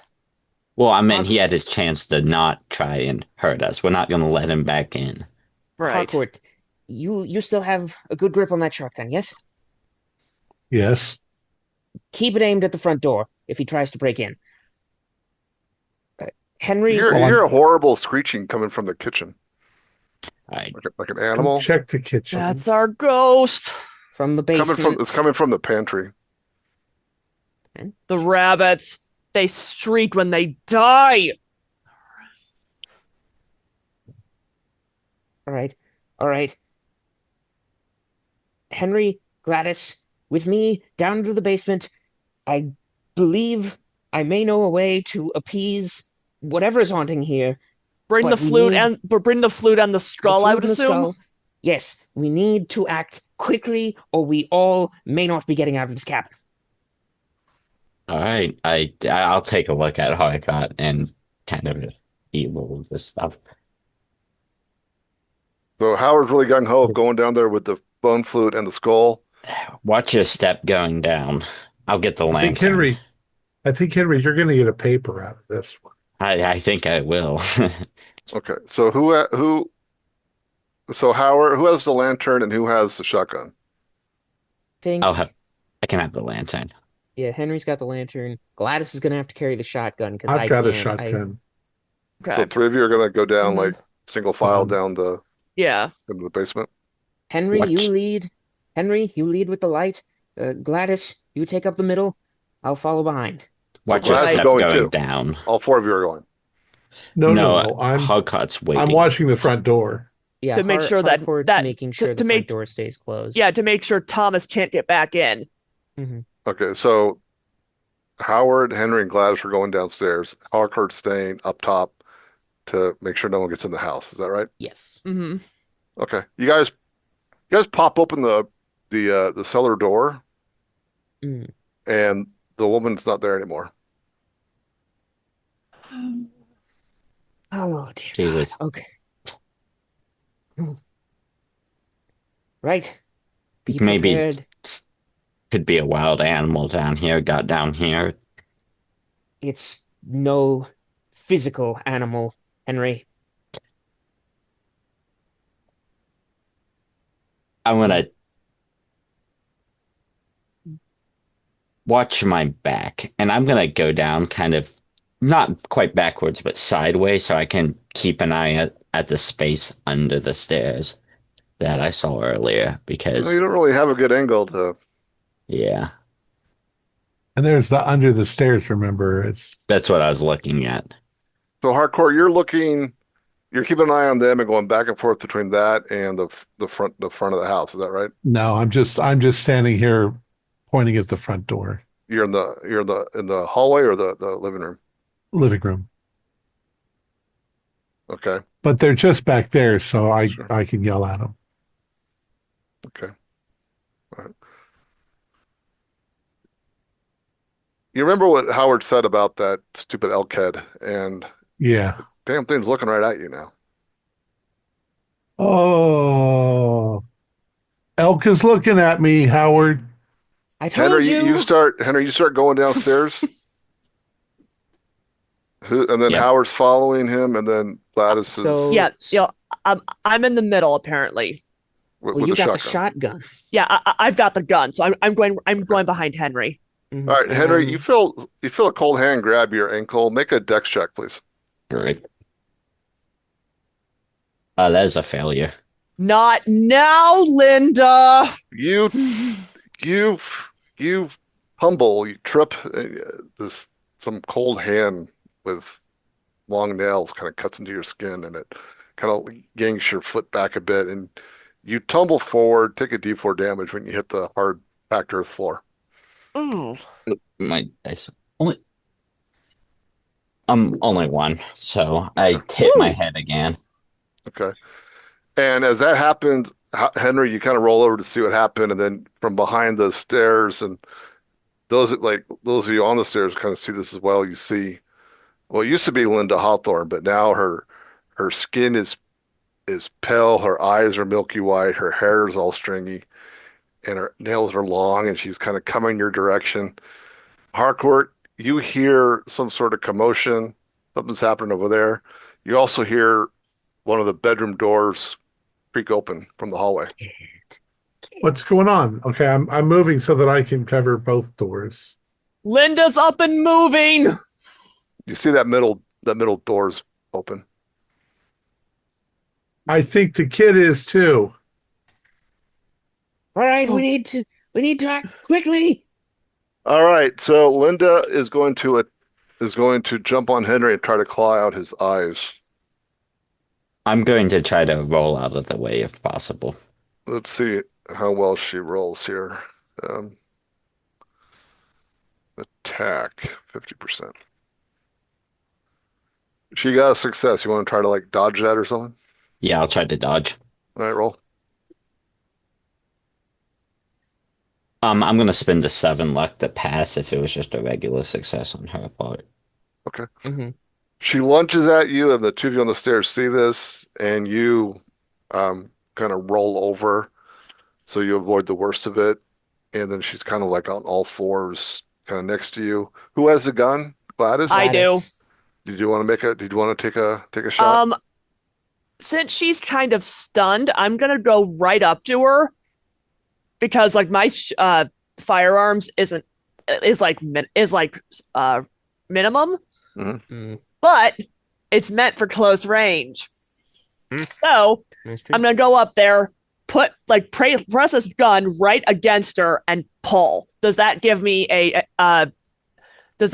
bonus die? Sure. Okay. I'm fast and loose with combat. I don't need it. That is a hard. Hell So you yeah. put the shotgun right up against her head and pull the trigger.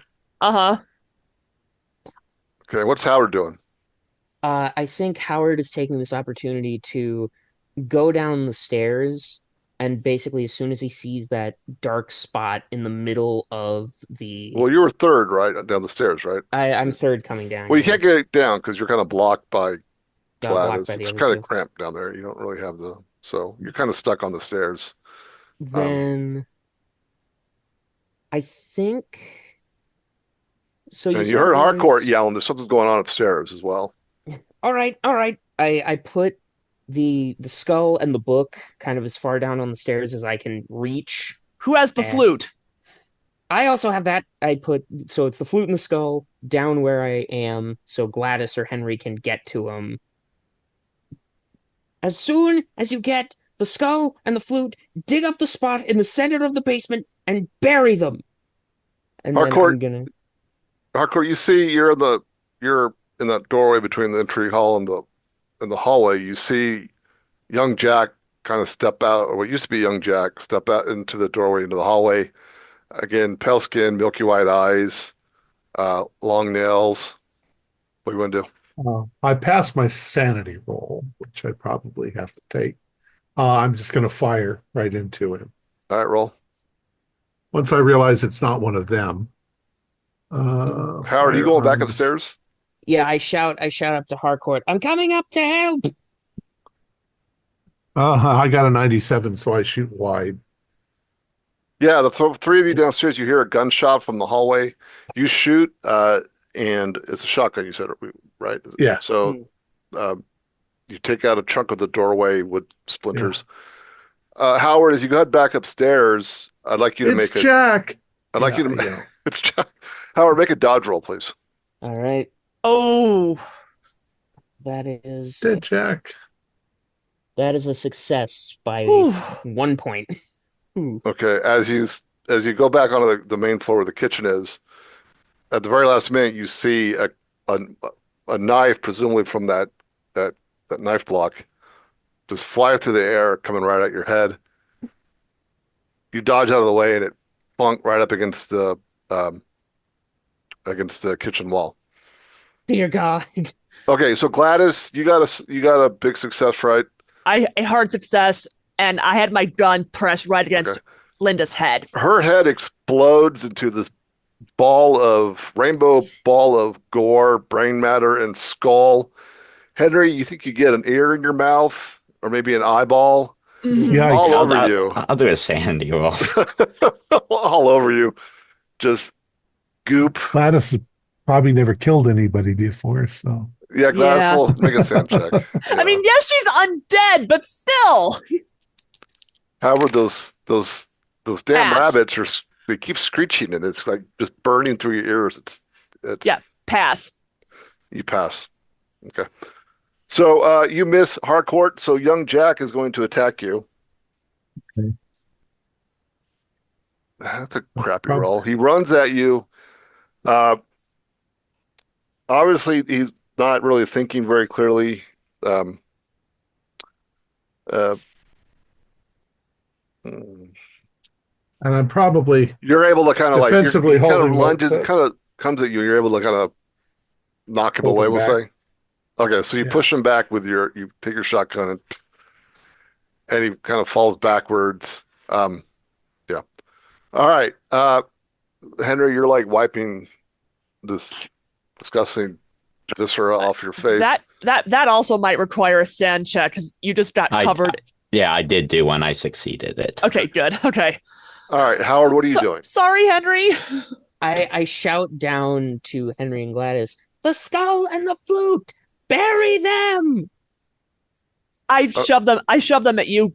Go! I've got to get rid of this. who who? I thought Howard had them. Who has the I, He skull? no, I he put them He down. left him. I set Oh, them down in the basement so that okay, they so you could just do chucked it them down while there. I, Okay, all right, yeah. And then okay. I'll take the knife that tried to kill me out of the wall, and I'm gonna go for the screaming rabbits because I think that's why knives are starting to fly. Hardcore, make a spot hidden roll, please. 57. Oh, I'll have to spend 2 luck. Okay. Yes. All right. As you're fending off Jack, you notice in the corner of your eye, um, the father, while you're distracted, came into the front door. He has an axe, and I'll give you a chance to dodge. Okay. I don't have very much dodge. I got a 55. My dodge is 27.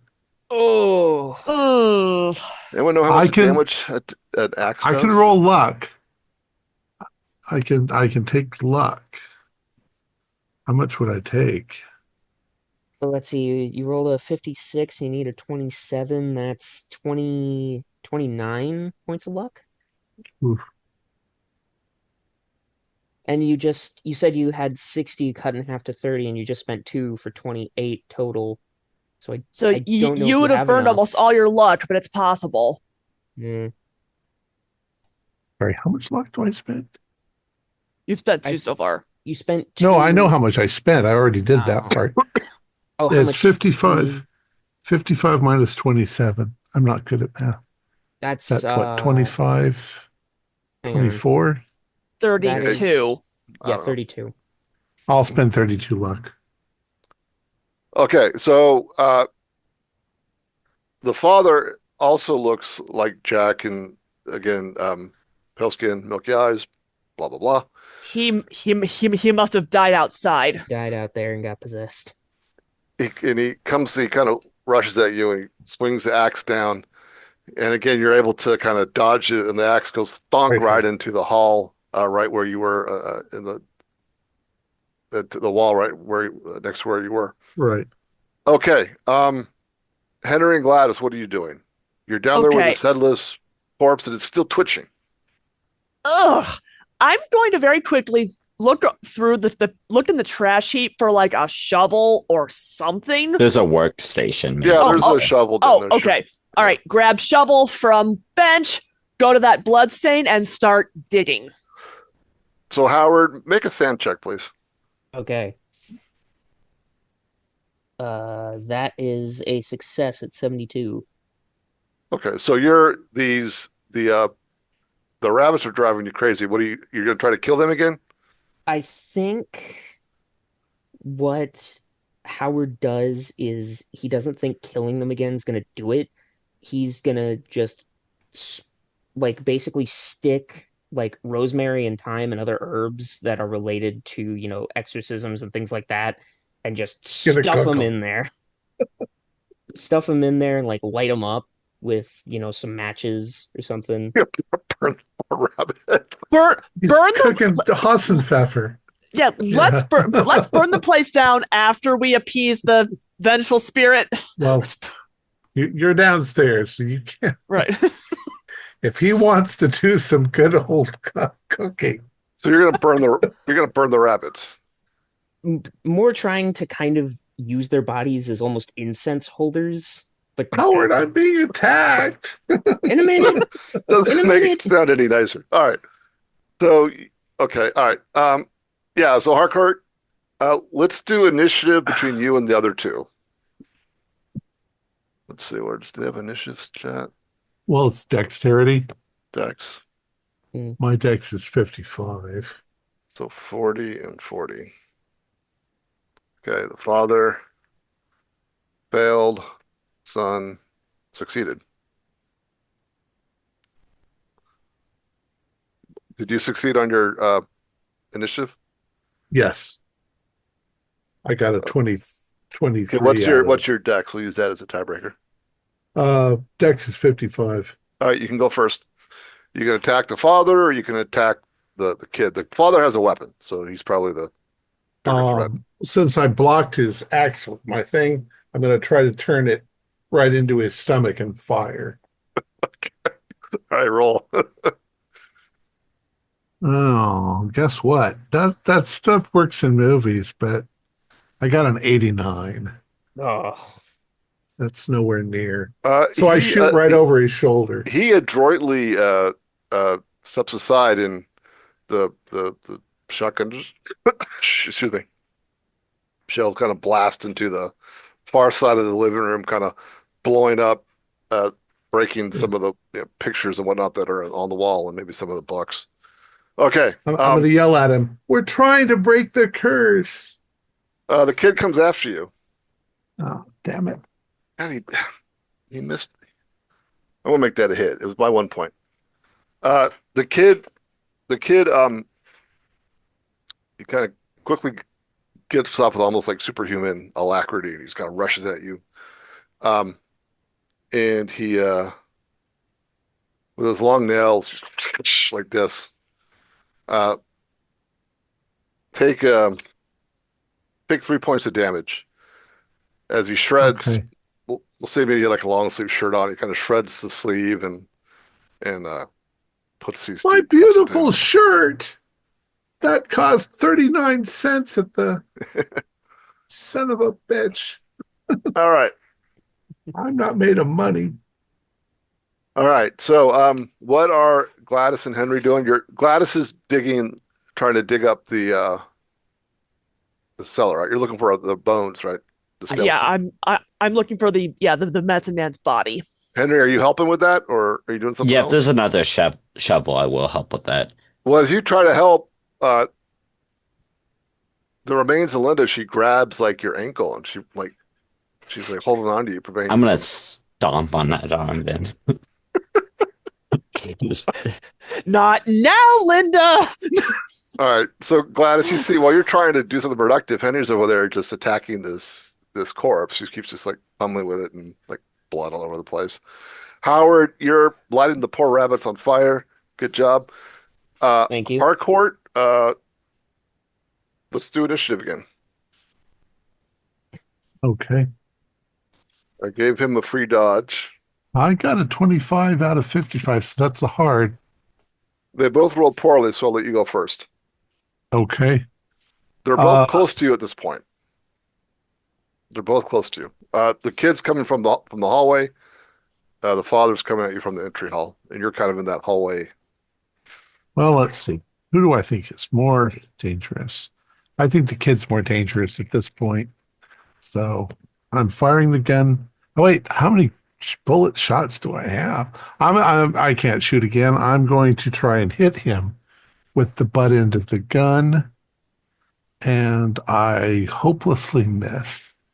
Okay. All right. He attacks you, the boy. Howard, stop fucking around with Ooh, that's a this damn That's a zero zero rabbits. three. Oh no. Oh God, that's an Yeah, extreme. yeah. He grabs you right in the junk, and he's holding Oh, tight. this is worse than death. Uh, And with that, the father I've hardly got to use that. attacks.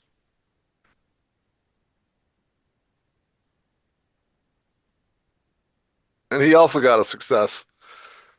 So you're oh. kind of grappling with the kid, and the father comes at you with the axe. I'll let you roll a dodge.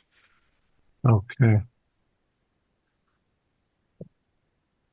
I got a 62 out of 20. So Oh. All right, right there. take take 4 points of damage from the axe. Four. Yeah, 1, 2, 3, 4. I'm still alive. I yeah. got You get two an axe, points right? We'll left. say like right in the arm. We'll say Yeah. the shoulder. Yeah. I patched you up, you ingrate. All right. So, Howard, there's some commotion going. All right. Doing the you successfully lit the rabbits on fire. Do you want to help your friend now? Yes. I did grab that kitchen knife. So I think we're gonna gun for the kid, holding on to Harcourt's Use the family knife. jewels. Don't try throwing salt at him or anything like that. Yes, we Now, are going. Howard, do you have a weapon? Yes, I Gotta grabbed the knife that butcher tried to knife. dome me. Yeah, there's knives in the kitchen if you want to. Yeah, that's easy to do. Yeah, Yeah. I'll grab a knife and go for the testicular terror. Well, you don't. You would have to go.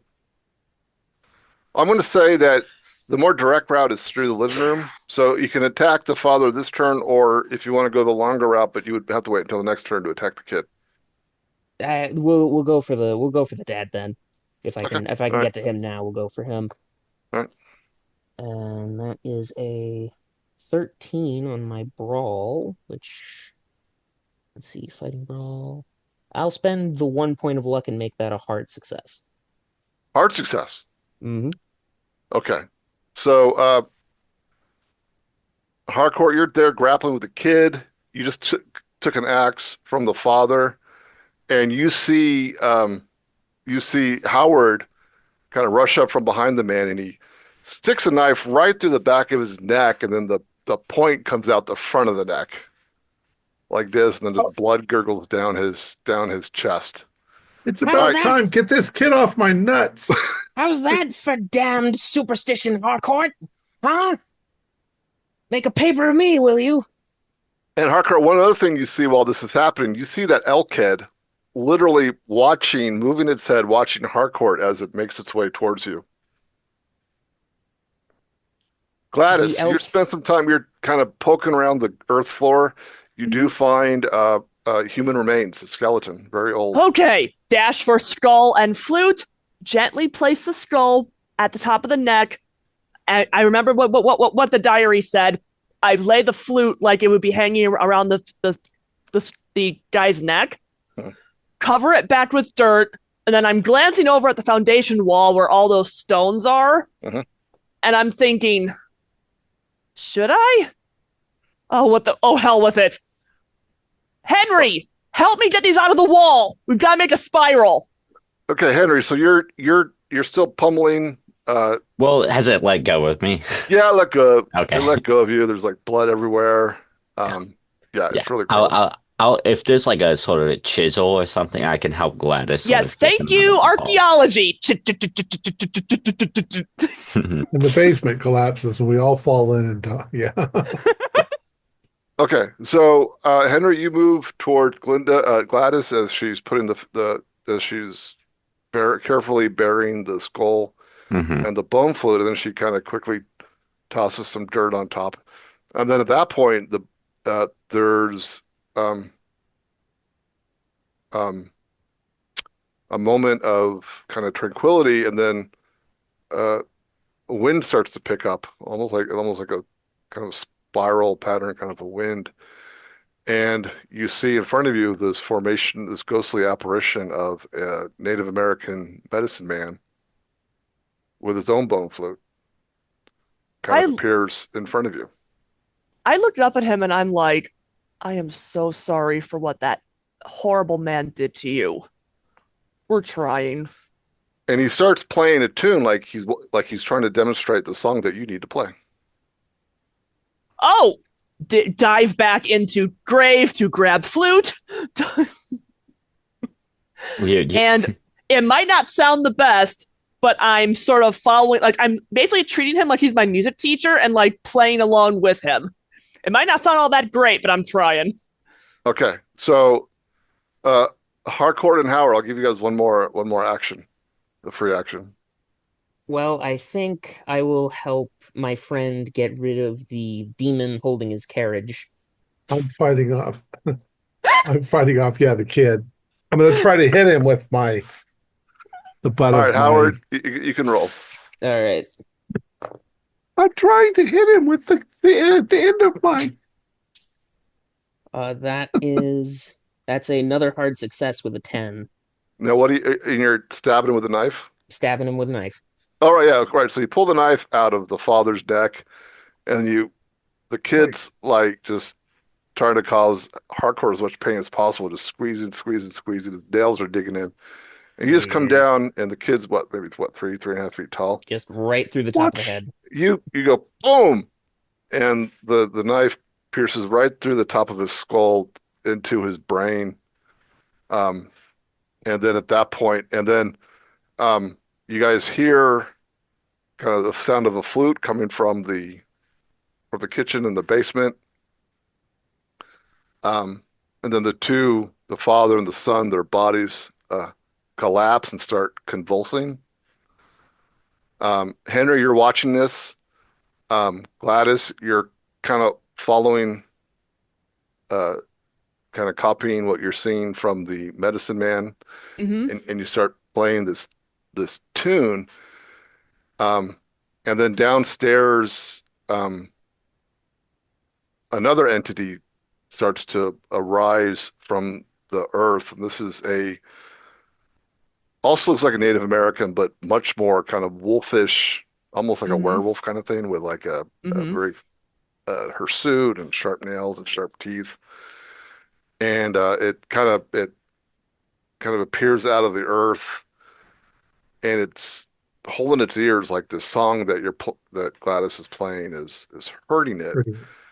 And then at this point, downstairs, um, random items, objects start flying around like something is like hurling them at you. At the two of you trying to stop you.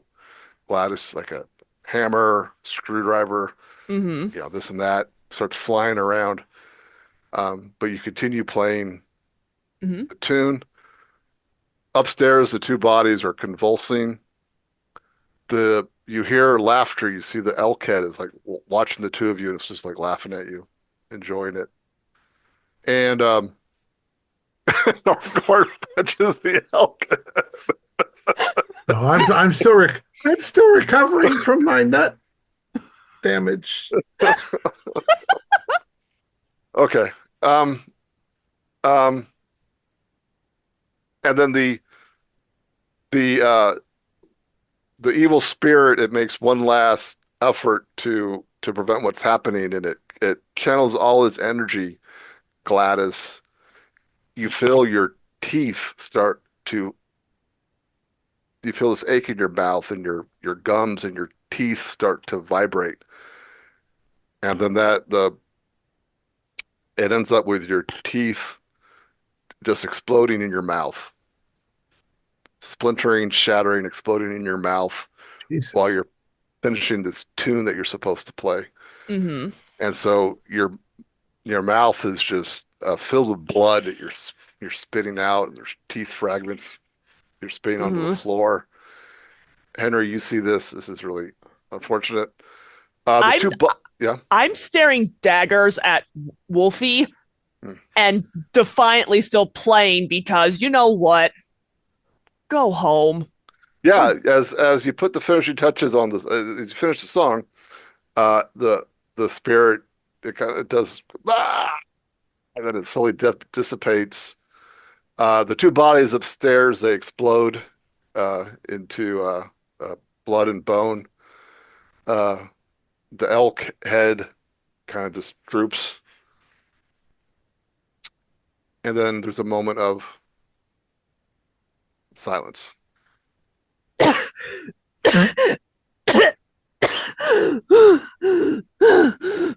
I glance up. Is the medicine man spirit still there? At this point, he's gesturing towards the stones. I nod. I figure that's what has to happen next. So after I'm spitting out blood and what remains of my teeth, I grab. Thankfully I remembered I grabbed a tent peg and the hammer from the tent before. Mhm. I gesture like, Henri.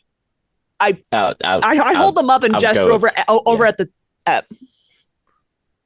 Because in the I'll go journal, and there start was a working picture on of the stone, so it kind of gives Yep. you a sense of the Where to pattern. put 'em. Yeah, which ones go where? Yeah. So you I'll bring the axe downstairs to them too, so they can use that. Right. Okay.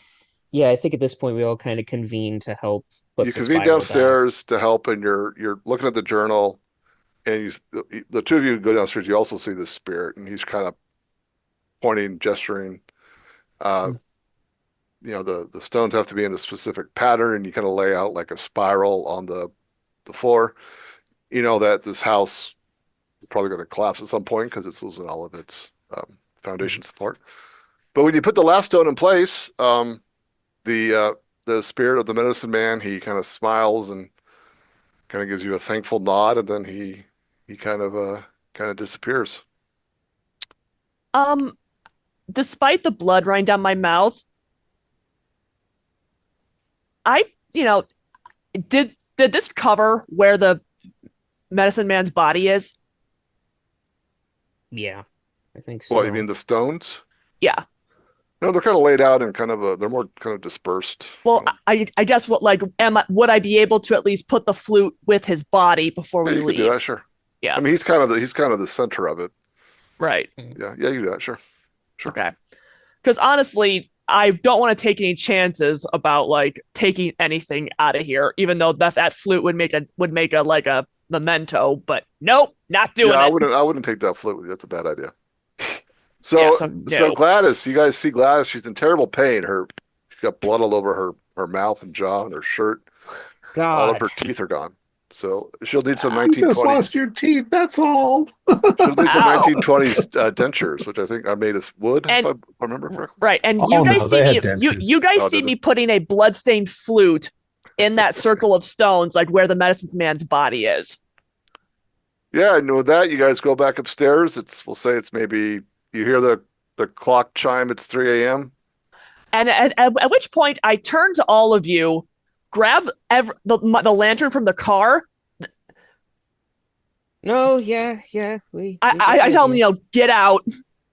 We're not And then going. We can't go. It's raining. It's wet. It's pitch black. Un Well, if you unfortunately, we probably will have to spend the night here, or at least until the rain stops. Let's wait until He- daylight. It'll be daylight in a couple uh, hours. We only have to wait at least three or two Besides, hours for the sun to rise. we're exhausted. We need some rest, and we're going to have to walk for a couple of hours Mhm. once we get out. There's two beds, but they're covered in blood. But there's two beds. I I'm think just going to lean against the wall here in the living room I'll just before near the fire. yeah, I'll just curl up on the floor near the fire and try not to drip too much. before we do anything, there is one thing we are burning. I toss the elk head in the fireplace. It's a little big. we can. Wait, I'm all of a sudden There's rabbit stew. Oh, the rabbits! Yeah, you smell burnt rabbit. So Got Yeah. rosemary and thyme, make it stew. sage. I Got yourself do a stew. suppose we have a rabbit steak, if anyone's hungry. All right. Right, Well, I'm not you're all that hungry. I look mournfully at the rabbits. Mhm. I'm They're a not bit that chewy. hungry. All right. Well, you're all very sore and tired and hurt. Gladys is in a great deal of pain. You spend your time trying to rest. If you're hungry, there's rabbit to eat. But you do make it through the rest of the night, and then in the morning the sun comes up, and you open the front door, and you probably have to walk maybe a couple hours, but or maybe an hour or two to get to the next town. But eventually, you do make it uh, back home to Miskatonic University. And the first thing I do is find myself a really good dentist. Find a dentist. Yeah. All right, and then we'll end it there. That was the horrible, lonely house in the woods. Hooray! I wish it was more lonely. It's Well, pretty that'd be a very nice boring for a scenario. lonely cabin. Quite lonely. Nothing to That was- put in here. That was pretty cool. What was there I would anything that we agree. missed? Or Um, well, I wanted someone to go into the bathroom and look in the mirror, and then have like someone behind you. You Mm. guys didn't really spend any time in the bathroom, no. Mm-hmm. so I moved We that were to the just living looking room. for hiding people. So Right. I mean, the way the scenario is, there's rules there, like the spirit like possesses one of the PCs. Like if you wanted to, I've never done that. I don't think. Mm-hmm. If you wanted to, if you ran it, you could do it that way. Have one of the PCs be possessed. Yeah, I feel like with that you'd want to like message them outside of the game, Yeah. Don't Yeah. just tell them to like play evil possessed person, but instead like, Like make them send mislead the messages. others. Right. I have to Don't admit, I was not expecting this one to have so many funny moments. The testicular terror. It Not was now, Linda. it was very much like Evil Dead. Yeah, very Evil Dead. Well, I mean, that's my spin on it. If you wanted to run it straight, I mean, you could Mhm. get rid of all that. Mm. That's just kind of how I run it. I just for fun. I Mhm. ramp up the tension, and then at the end, it just turns into Evil Dead splatter That's fest. fair. It's not an easy one to find. Do you have it in like PDF form or physical form? I have the actual magazine, and I mean, you want me to send you copies? That would be cool. Mm. Yeah, Sure. Yeah, it's a because fun one. I've run this scenario like I think 10, it's probably maybe the eighth or ninth, 10th time I've run this. I mean, I could probably run it without any prep at this point. It's short, yeah, it's that's fun, cool. it's very Yeah, tropey, which I it's like. a good one shot. We need one shots all the time. Sure. Yeah. Mhm. Yeah. Yeah. I Well, think thank I'll you. rewrite. I'll rewrite all of the handwriting. We had Well, that. there's actually, I mean, I was wondering about that because there's actually like just plain text if you wanted to just do that. Well, the handwriting. I kept looking since I work on stuff like that all the time. I think the author hand wrote that out Yeah, because that's the what it letters were. looked It like. wasn't a font. Yep. I kept looking for it to see if it was a handwriting font, but the S's all look different. Well, I mean, The way he I looked at the was. props, the PDF, the pages are actually out of order. That's why you read it the way you Oh, did. It okay. was, yeah, Huh. that's something I didn't notice for some reason. Okay. Well, let me go ahead and do the closer, and Sure. then we can talk a little. Our players included Jen Obertaz, Connor McLean, Sawyer Hill, and myself, with Brian Ridge as the Keeper of Arcane Lore. We have a Discord server where you can chat with other members, you can set up private games, you can learn the finer arts of gameplay and game mastering. We provide audio-only versions of our shows, free for you to download from Spotify, Podbean, or iTunes. Support for the show is provided by our patrons who are listed in the closing credits.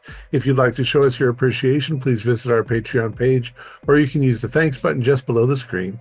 Like, share, and subscribe to our channel, and punch the bell icon for updates on our latest shows. And leave us some comments. We enjoy reading them and answering any questions you might have. This is Thom Raley, together with all the members of our gaming club, inviting you to journey with us once again into the darkness for another adventure into the universe of H.P. Lovecraft and the Call of Cthulhu role-playing game. Until next time, good luck, good gaming.